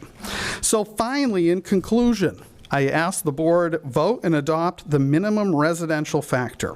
So again, a factor of 1 will result in a continued use of a single tax rate. A residential factor of less than 1 will result in a split tax rate. After this vote is completed, all schedules will be submitted to the Department of Revenue for approval of our tax rate. Thank you much. Happy to open it up for questions. Thank you very much, Mr. Henderson. Mr. Sidney. Yeah, The median and average family values, home values you were talking about, those are as of January 1st of 23, right? Correct. So all of these interest rate adjustments that the Fed has been making that have had impacts on home values are not reflected in the valuations that we're seeing. To a certain extent, they are. So the Fed interest rate changes were mostly fall of 22 is when they first started, and they really significantly hammered them pretty good at that point in time. One of the things, so it's a DOR certification year. As an appraiser, one of the first things you deal with is your time adjustment. You can't compare a house that's sold in this market to one that's sold 12 months later because the market has been so in flux that it changed. We actually found a little bit of a smiley face where stuff was a little higher, lower in the middle of the year, well, vice versa. So mid-year 2022, so again, we're looking mostly at calendar 2022 year sales. The mid-year market in 2022 was as a peak as we could see. The interest rates hit in the fall, and we saw a little dip. Our values are on that January 1st, so they did actually reflect some of the interest rate changes. Now, I will say what we have seen in 2023 is, again, an increasing market. The interest rate changes, I think we have such a supply and demand imbalance here for housing that the interest rate changes, again, we still have a pretty hot market despite really the costs, your monthly costs really significantly going up on a property. Well, one of the reasons I asked the question is I really want the public to start to understand that a lot of these calculations are in arrears. Yes. And therefore, somebody who's going to look at their housing value like today, it isn't going to reflect what's going to appear on their tax bill. Yeah. So that's part of what I want the public to understand as they look at their tax bill and say, you know, why has it gone up? Well, partly it's gone up because hot market, and partly because not all of the housing valuation changes have hit. Yeah. Yeah. So, and I always say in assessing, so the state of Connecticut, we valued your house at 100% of market value, and then on the tax bill, we do a calculation to put it to 70% of your value. It's almost like a mental trick, right? Really what we do, we're assessing property, we're trying to equity and fairly distribute the tax levy burden based on real estate value. So again, I've always said in a hot market versus a low market. So I have lowered values in the past. I've been doing this a little over 20 years. Hasn't happened very often, but you know, in 2008, 2009, 10, that range, we did lower values. And again, the tax rate goes up to compensate for the lower values. So it is a balance beam, and really the taxes are based on the levy, and the assessed values are really the goal to fairly and equitably distribute them. Thank you for that. And of course, different types of houses are going to change in value at different rates. You know, a median house versus a starter house versus, you know, a mansion. So again, I'm just trying to let the public know that this is what's happening. The other question I have is, if you would just briefly discuss for the public what conditions would you, as our head of assessing, suggest that we actually split the tax rate? Well, like I said, I think we're probably due for a conversation on how commercial appraisal works. One of the probably unknown things about there with commercial appraisal, and this is the best way I describe it, if we were to split the tax rate and increase the taxes on commercial property, I by default would lower the property values the next year. I know it sounds shocking, but here's the concept why. So for your house, you have a colonial, it's 2,000 square feet. I'm going to find 5 other colonials that sold within the last 3 to 6 months that are comparable, and we can put together a reasonable estimate of your value. Commercial property doesn't work that way. If I'm trying to value a gas station, I don't have 5 gas station sales that have similar locations and similar condition and age. So the way we compare commercial property is basically the net income they can generate. So newer buildings in prime areas are going to get better rents, they're going to have less vacancies, they're going to have probably lower expenses, they're going to have greater net income.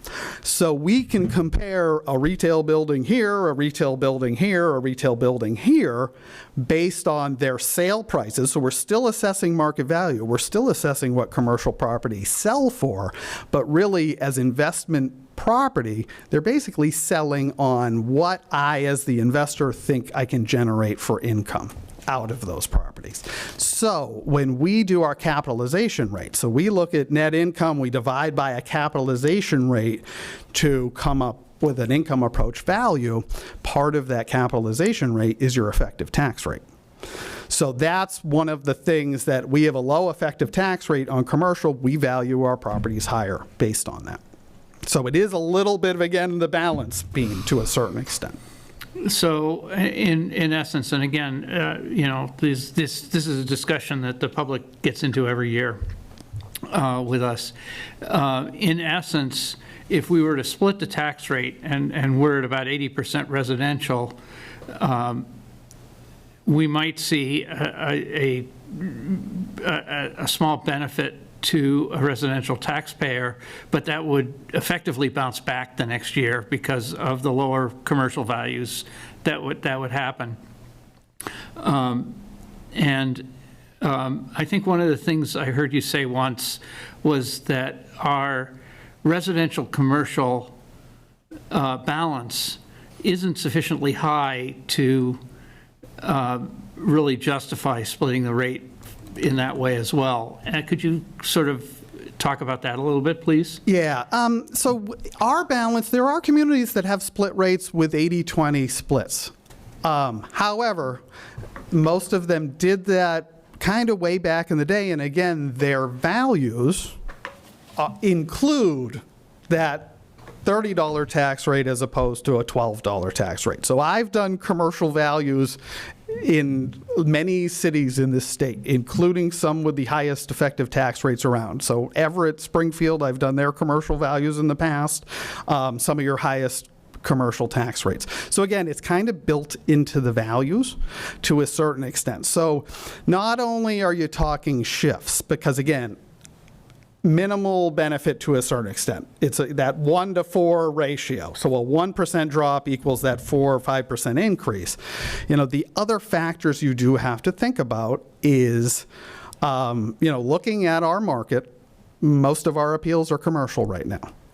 We don't get a lot of residential appeals, and a lot of times it's where we have an extra half bathroom or something of that nature, but at the end of the day, when we look at that, most of the time we're saying, yes, we do believe you could sell the property for that.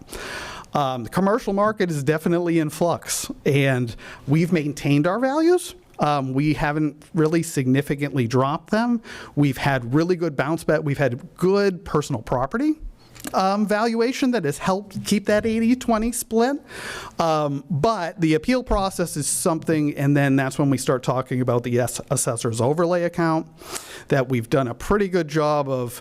Overlay account is there for both to pay for the exemptions and also to pay for appeals and court costs and appraiser costs and things of that nature.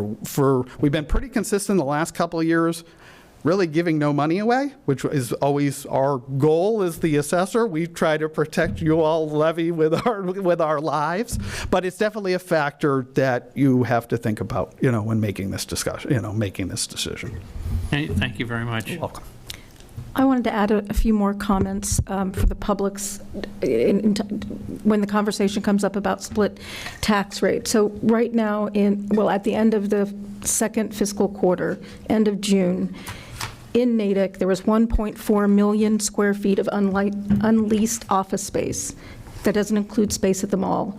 At the end of the second quarter, there was 2.4 million square feet of retail, not including the mall, that is unleased. As I do every year, I meet with representatives from Brookfield Mall, and I learned something new this year, and it's the concept of co-tenancy. So if the taxes on the mall, for example, because I've heard several times in the last 2 to 3 months about the multi-million-dollar lease with Lucid, a Chinese company, almost every commercial lease is negotiated with a co-tenancy clause. And what that means in malls, and what that means is, and they vary, every single inline store, these are the stores that you walk past, these are the non-anchor stores. What that means is if 2 or 3, depending on how you negotiate it, anchors are empty for 12 or 24 months, the rate of rent that has to be paid can drop to as low as 10% of the original rate. So a $4,000 monthly rent could go down to $400. And right now at the mall, they have 3 anchors that are sitting empty. So those co-tenancy clauses are coming into effect. That means that they're getting less income, which means they have less income to invest in the property. Brookfield Properties operates differently than Simon Properties, for example. Brookfield says every mall stands on its own. So every year they get a fixed amount of money for build-outs. When I rented my store in a little tiny strip mall, I got $5,000 and 2 months free rent. At the mall, you might get $1 million to build out. That money will be reduced because their revenue is reduced. Our mall lost 30 stores during COVID. It takes 12 to 18 months to negotiate a new lease, and it's more difficult when you have 3 empty anchors. So I would say to residents who are looking, and Natick Mall has never filed a tax appeal. So there are commercial properties in town that regularly file tax appeals. So we can shift the burden onto commercial properties, and what ends up happening downstream is the little guy, so I spoke with Stu Brandt Jewelers, he said it would put him out of business to raise his rent, to reduce rent 10% on residents. It would increase his by 40%. He has a triple net lease. That tax bill goes directly to him. He can't hire an attorney every single year and go to the tax ATB, Yep. the appellate tax board.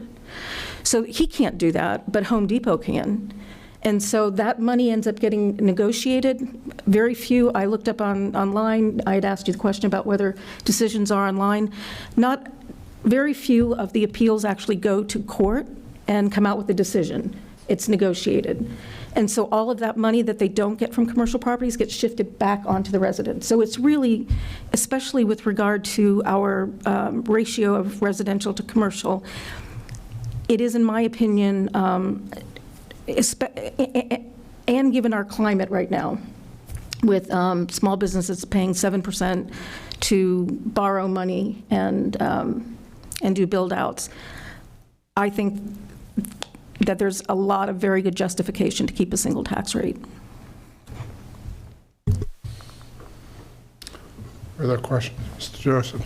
Not a question, but I just want to echo that. And full disclosure, I have 2 commercial leases in Natick Center, and I can vouch for and support what Mr. Brandt indicated. I think constantly looking at the use of the space, the value that we get, the opportunities that are there. And I think one of the reasons I've always focused so heavily on economic development is it's such I consider it the rudder for the ship of the community. It allows us to have stable and predictable residential tax rates because we do such a good job, I think, welcoming business and relying on that. So in addition to these sort of mechanical aspects of things, I think it also presents a market story to tell. Our unwavering commitment to a single tax rate has allowed us to enjoy the expansion of MathWorks, for example, the location of now 3 Abbey Lab facilities and the like. So even with the mall, we saw a quick pivot with the relative collapse of life sciences in the short term. We're getting the pickleball facility in the Neiman Marcus space. So we're finding new utilization. I think part of what keeps Natick in play is in no small part that single tax rate. Thank you, Mr. Joseph. Mr. Sidney, do you have any? I've just, you know, I'm very solidly for a single tax rate at this point. I've heard from a number of residents who object, and the fact is, it's very clear to me that we have a vibrant downtown, partly because we have a single tax rate. We have a vibrant industrial center, partly because we have a single tax rate. It's also very clear to me that splitting the tax rate wouldn't help. It might help for a year, but it would be a minimal help, and then it would get worse. And it's a no-win for us, I think. So I just want to be clear that that's my thinking. Okay, thank you, Mr. Sidney. I have just a couple comments also, and actually I have one question, Eric, which is when you have a mixed-use development, do they pay a separate rate for the residential portion and the commercial? Correct. Yes. So if you had a split tax rate, and I had that example of first floor retail, second, third apartments, 66% of their value would point to the residential tax rate, and 33% of their value would point to the commercial rate. So all of our databases have what we call the percent residential data column to do the math for that. Okay. It also works on the CPA exemption, or the CPA, because we have a $100,000 residential exemption. Right. So we take the residential portion of the value, subtract $100,000 off of that. That doesn't come off the commercial value. Okay, thank you. That exceeded my answer expectations, so that was great. Thank you. I just had a couple comments, which is in looking through this. When I look at the median home value, which is the most representative of the actual housing stock, it is going to go up $267.88 next year, which is roughly 3%, which to me is, you know, when you consider there's a 2.5% limit, that is, to me, not a big increase. So that's very reassuring. A lot of my colleagues have talked about the impact on businesses that are renting properties. There are very few owner-occupied properties in Natick. I think the number was 53, and a lot of that, any benefit to that would not be going to the actual business that's operating there, but it would go to the owner of that building. So I don't see a benefit to doing that. My colleagues have also talked about the attracting of businesses to Natick. We continue to do a real good job of knocking down barriers, I'll call it, and continuing to make Natick attractive. And one way of doing that, one item in the toolkit is a single tax rate. Lastly, I'd just like to say we have a lot of development projects going on in downtown Natick and in I wanted to say North Main Street, but it's West Central Street and East Central Street. And those developments are, and Washington Street, which is my street my house is on, those projects will come online hopefully within the next year, and that will add to new growth, which will help lower taxes to the average homeowner in Natick. The last thing that I'll talk about is something that Mr. Henderson pointed out, which was the senior circuit breaker, I believe, doubled from 1,200 to 2,400. So those seniors are eligible, and the income eligibility has also increased. So I would say, please, if you're concerned about your taxes, once the tax rate is filed and you're looking at your tax bill down the road, if you need assistance, please contact the assessor's office. They're able, willing, and extremely helpful, extremely knowledgeable, and they'll figure out what's going to work for you. So with that, are there any further questions? Ms. Pope. I do have a question. Thank you for your presentation, Eric, and for your team's work. What do you have a percentage on the number of people or seniors or the buckets of people who take advantage of these tax programs? Because you mentioned that the appeals are coming from the commercials, not really the residential. But we definitely hear that people are frustrated with their taxes. So I just wondered, what is the participation percentage like? So for the circuit breaker tax? Or just, and overall, like the tax assistance programs? Yeah, we have pretty good participation. And again, some of the state programs, for elderly, for seniors, we look at income and assets, and admittedly, the levels are extremely low. What we've done, spring town meeting. So what we've done is every year we'd come before town meeting and add 2% to the amount granted. We decided just to kind of be done with that and double it and bring it to the maximum the state allows us to do. So whatever the state levels are, we basically are doubling that. That's again funded by the assessor's overlay account. The circuit breaker, in the past, we looked at things to try to determine some of our demographics and income levels and things like that out there, and it's pretty difficult to do. There's no magic unique identifier that allows the clerk's database to talk to mine and things like that. One of the things we do look at is like how many people qualify for the circuit breaker tax. The issue there is renters are able to qualify for the circuit breaker tax, and unfortunately, we don't have any programs for renters. So our numbers as far as exemptions have been pretty consistent. I don't have those in front of me. I usually do. I think we're between $200,000 and $75,000 generally a year that come out of the overlay to fund, again, disabled veterans exemptions, senior exemptions, things of that nature. We have seen an uptick in our deferrals applications, so again, that's where you don't pay taxes, they get paid back eventually. Our website, we don't sell this program, we try to inform people. We look at it as a really much better alternative than the reverse mortgage, which are not really good scenarios. On our website, we have an article in the Boston Globe that really does more work than we do. There was an article in the Boston Globe a number of years ago. Newton and Wellesley were both two communities that seniors there had pretty good incomes. You had very valuable homes. And again, one of the reasons why the deferral program works very well is our homes are extremely valuable, and you might have a lot of equity in that home, but it's not helping you pay your day-to-day bills. So we've talked to people in the past and said, well, the theory is if you're not paying your real estate taxes, which again is in most cases a senior's highest expense, and that's going into a savings account. So when you need a new roof, when you need a new oil burner, you don't really have the option of not doing that. Then you have some funding to do that, as opposed to doing a home equity line or a reverse mortgage or something of that nature.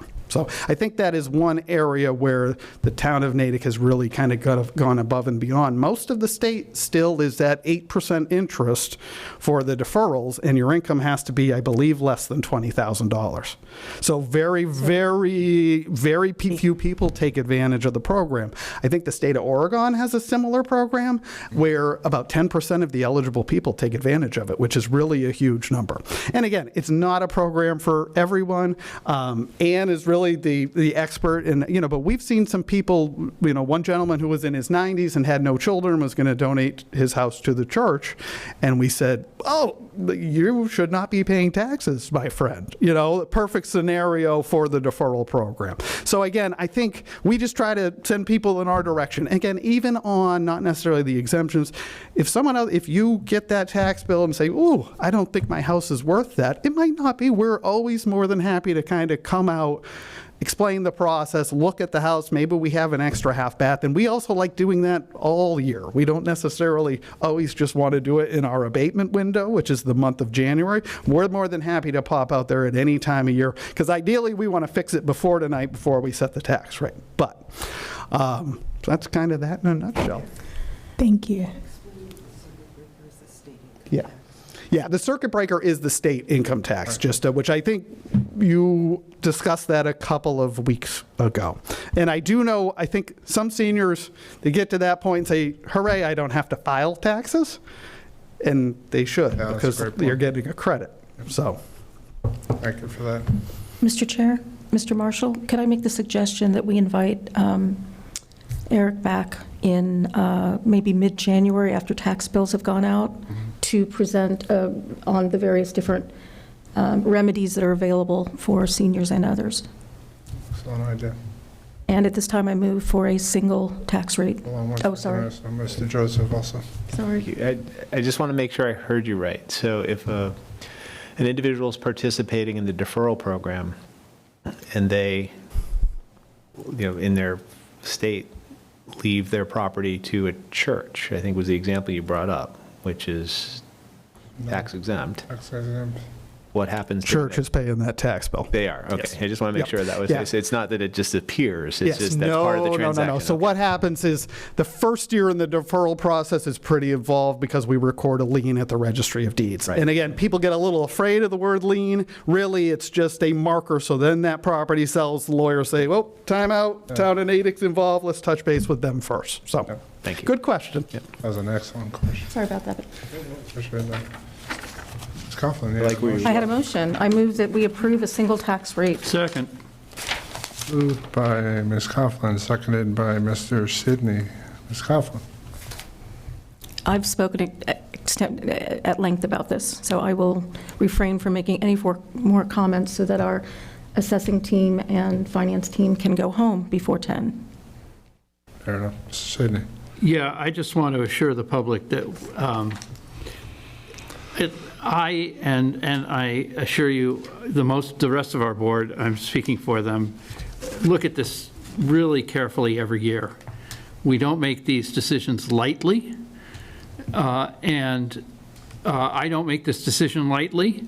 I consider all options, and I make sure that we're making the right decision for the town of Natick. And this year, the right decision is a single tax rate. Okay, thank you. Any other comments? I just have one, very short one, which is one of the things that Mr. Henderson talked about was the appeals from commercial organizations. That will spike. If we change to a split rate, that will spike. I can guarantee that it will spike, and people and companies in this current climate, companies that heretofore had no interest in pursuing that will suddenly become very interested in doing that if we have an appreciable split tax rate. And if you look at the tables that Mr. Henderson provided in this presentation, you have to go to a reasonably broad split, I'll call it, between residential and commercial to have an appreciable impact on the residential taxpayer. And again, you have that 1-to-4 ratio of the impact on the commercial. So with that in mind, I am wholeheartedly in support of a single tax rate. And I think because this is a public hearing, we have to ask if the public wants to speak. Yes, that was my next stop. Anybody interested in making a comment from the public? Going once, going twice. Okay, back to our motion. All in favor, please say aye. Aye. Aye. It's 500. Move we close the public hearing. Thank you. Second? Second. Thank you, Ms. Pope. All in favor, please say aye. Bruce, may I interrupt briefly? Yes, So please. can I have you vote a minimum residential factor of 1? Yes. Yes. Thank you. We will so I amend amend that. my motion. Yeah. Thank you. Eventually, we'll get the right nomenclature. Okay, thank you, Mr. Anderson. Okay, so that vote still, we'll re-vote it just for formality's sake. All in favor, please say aye. Aye. Aye. Okay, thank you, Mr. Anderson, for that correction. And now we'll vote to close the public hearing. All in favor, please say aye. Aye. Aye. All right, thank you very much. Sorry to keep you guys so late. Really appreciate it. And thanks for all your hard work on this. Yeah, there's a lot of great work in here, as usual. Appreciate it. We get to go home now. Yeah. Hopefully, it won't be too far behind you. I'm ordering food. Okay. Mr. Sidney, over to you for audit advisory. Yeah, Update. this will be quick. The Audit Advisory Committee met on Monday, and it was the first time the committee had met since June of '22. One of the things that the committee is charged with doing is reporting to the board annually on its work. The only thing that came out of that last the only recommendation came out of that last meeting was that the town look to hire a new auditor, a new audit firm. We discussed this with Mr. Townsend, and an RFP is being drafted. The Audit Advisory Committee will review that when it's ready in roughly the third week of January. And if there are any changes, we'll recommend changes, and then we'll bring we'll recommend the RFP to the board. I believe that under our current policies, the town administrator is allowed to sign that, but the Audit Advisory Committee reports to the board, not the town administrator. So that's really the other thing I would like to note is I've been elected chair of that committee, so I'll be doing that. Mr. Gillenwater, who is another member, is also on the Finance Committee, and he is the chair of the Finance Committee's audit subcommittee. Mm-hmm. They are going to be starting some audits. They're starting to do some work. He and I have agreed to work hand in hand so we don't do double work with and take double time out of the administration. So we'll focus in different areas. Awesome. And do the work. And the last thing I want to do is make a plug. We have a vacancy. If anybody in the public is interested in helping us work on advising the board and the town administration on audit policies and things, please apply for the committee. We could use another member. And that's all I had. Any questions? Just to follow up on the vacancy question, how many,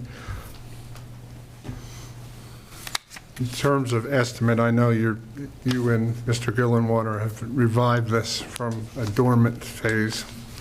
How many meetings do you think are involved in a year? I'm trying to give the public an idea of what sort of commitment you're signing up for. I don't know yet. Quite honestly, I know we'll have one in January. I would imagine we'll probably meet on the order of monthly. Okay. Obviously more if we decide to dive into something, but it's really an advisory committee. We don't actually do work. We advise the board. Okay. So. Okay. Thank you for that. Any questions from the board? No. Okay. Thank you, Mr. Sidney. And thank you for bringing this back from the dead, you and Mr. Gillenwater. Okay, next up is electric hydrogen, review the power needs and letter to delegation regarding permanent transformer installation by Eversource. Ms. Coughlin, if I could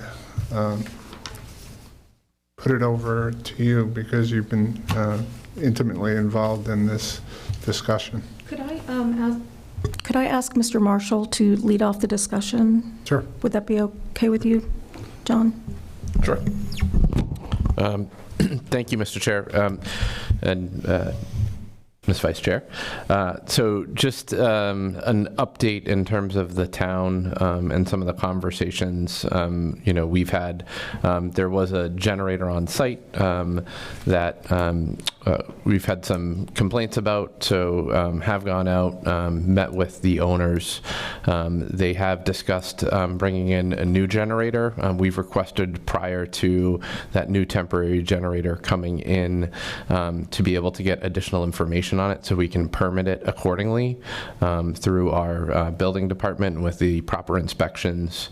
We do have a meeting with members from Electric Hydrogen tomorrow to make sure that it's clear in terms of what those documents, information we're looking for. We do have some questions based on initial materials that we've received from them, but we're hopeful that we can work with them on a temporary solution, working towards a longer term plan for power at that location. And speaking with the building inspector, a generator on site would be a temporary solution, but we do want a permanent solution over there moving forward. So hopeful to work with that group to be able to come to a resolution on that. So I'd like to just give some background. Okay, good, because I was going to try to do a little bit. Oh, yeah, no, I wanted the information about, what the town is doing. So I live 299 yards from the generator, and I can see it through the, there's an Eversource easement between the industrial zone and Hardwick Road. We have neighbors who are, I have a neighbor who came to see me on Sunday, lived in the neighborhood 28 years, and is afraid she has to sell her house, because when they refitted their house, the entire back of the house is all glass windows. So there's no buffering. I have met with the co-founder. Just a description of the business, I think, is important for the public to know. This is the first billion-dollar clean energy company that's raised $1 billion in 3 rounds. They're a clean energy company building a 186,000 square foot manufacturing facility in Devens. They got called out, especially in Mr. Henderson's memo about taxes, because of the amount of outfitting and retrofitting and equipment that they've purchased. So they contribute greatly to the town, and they want to be involved and they want to be good neighbors based on my conversations with them.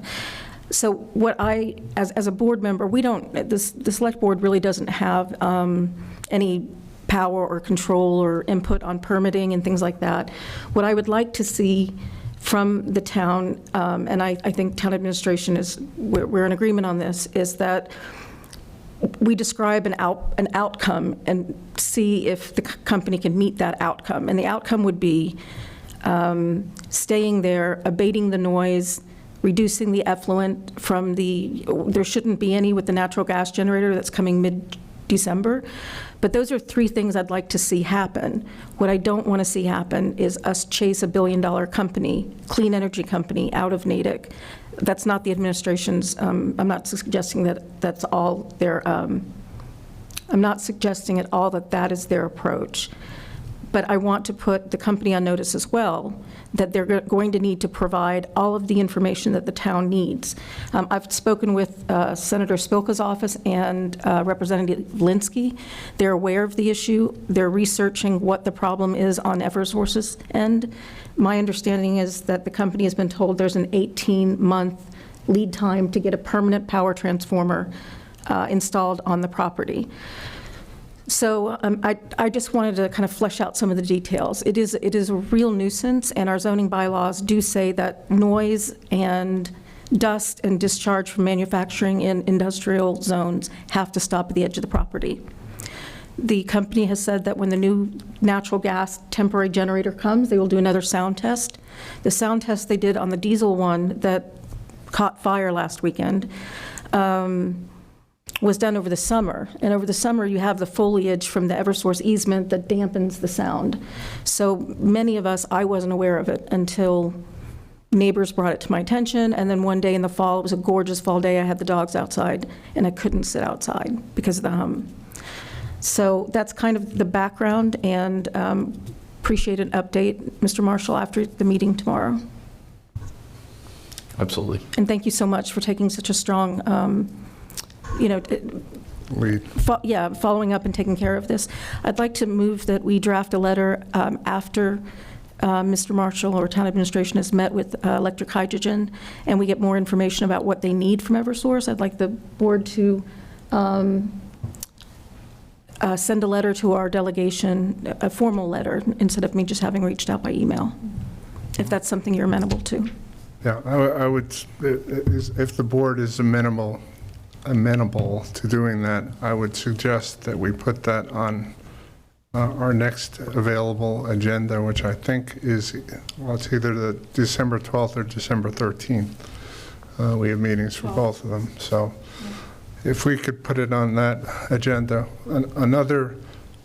I actually have two comments. One is, can somebody, given that it's a clean energy company, can a little push from DOER help also, in addition to the legislative delegation? So maybe that might be another set of people to put on this letter that we send. I think that's a great idea. Okay, all right. My second comment, just one, let me just finish and then I'll come back. The second piece is that when Electric Hydrogen moved into this building, they were assured that there was adequate power to meet their needs, and subsequent to their moving in, they discovered that they had a third of the power that they needed. So this has been a known problem for at least some time. I don't know exactly when they moved in, but they've tried to work around it. The diesel generator was something they had to do immediately. They're now moving to a natural gas generator. We're trying to accelerate the placement of a transformer by Eversource to meet their full power needs. So I think in this case, the company is really trying to do right by Natick, and I think we owe it not only in terms of business development, and we just got finished talking about taxes. We want to keep a business like that that's an innovative business in Natick for a multitude of reasons, including pointing to a leadership green company headquartered in Natick. I think that has a spillover effect that is disproportionate to any other recruiting that we might do. Let me just go to Kristen first. I just wanted to know, Chairman, what were your thoughts around the DOER getting involved? Yeah, my thoughts were just that DOER is driving a lot of the green initiatives. So they would have an interest in seeing a company like Electric Hydrogen be successful. Mm-hmm. So in my estimation, we want as many, I don't want to use a military term here, we want to have as many people who are influencing and pushing for this, for Eversource to help and get a permanent solution implemented sooner rather than later. And I thought between Senator Spilka and Representative Linsky, and if we added DOER's voice on top of that, I thought that might, the weight of the cumulative weight might help. Thank you. Mr. Sidney. Yeah, as you were talking about getting, the fact that the building was essentially underpowered, it occurred to me that I had heard a presentation years ago when I was on FinCom about that neighborhood, that industrial neighborhood, being a problem for landlords, because the buildings are all underpowered and are lacking also telecommunications. And because the power isn't there, landlords aren't renovating. If we actually got more power in there, it would make all of those landlords happier. because they would be more able to rent their buildings. They might even be moved to renovate some of the buildings if the right tenants came along. This is a real economic development issue, is having enough power in an industrial park to support buildings and businesses. So to be clear, Mr. Sidney, the energy that EH is getting, they're getting their own transformer for their own 2 buildings. So it's not about, every single building has had to do that, and they're at almost full capacity now. Abbey Labs is going to have 3 buildings. There's a whole bunch of new life sciences buildings that have been, the buildings have been retrofitted. So that was the case years ago.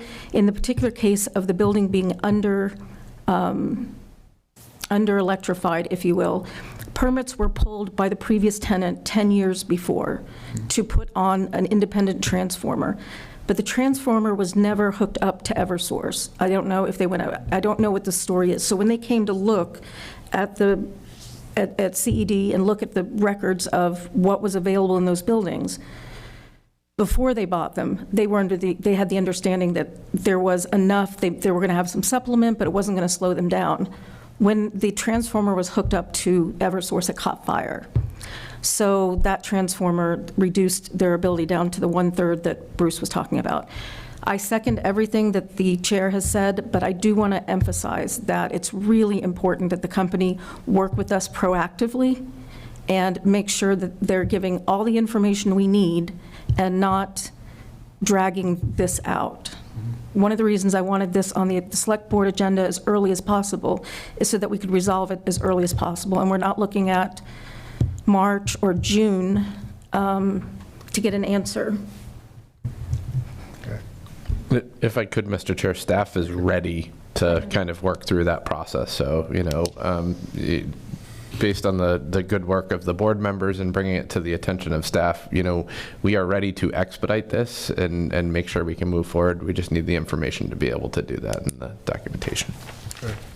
I have to give credit where credit is due. It is one board member who has been driving this, and thank you. I greatly appreciate all the work that she's done on this. I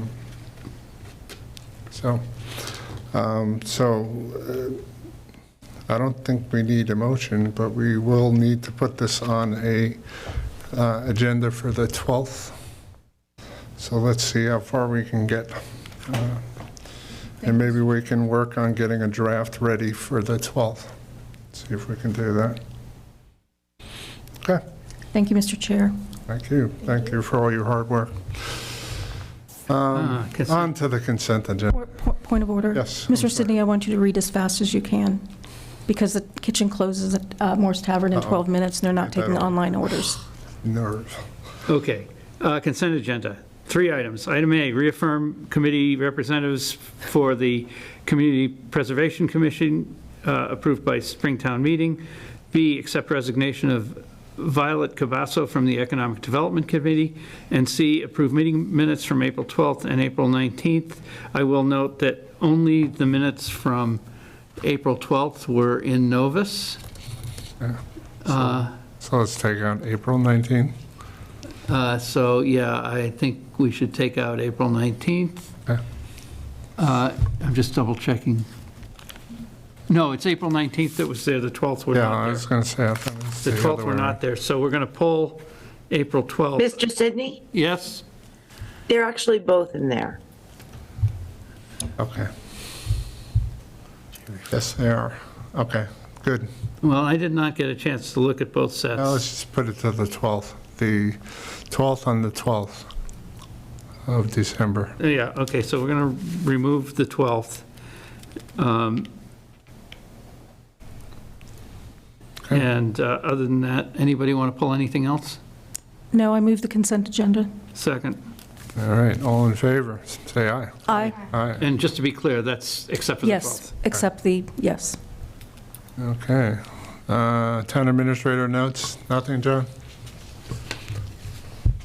Nothing to add, just want to thank the efforts of the staff over the past month. There's a lot of work that's been going on kind of behind the scenes. We've had a lot of people that have stepped up and really kind of taken on additional responsibilities to get us through in the town administrator's office and many of the offices kind of throughout town. So you know, I don't want to necessarily call out people individually because I would feel bad about leaving people out, but there's at least a dozen people that have really kind of stepped up with some turnover and some changes with staffing. So I just want to appreciate those. So if those of you are out there watching, thank you.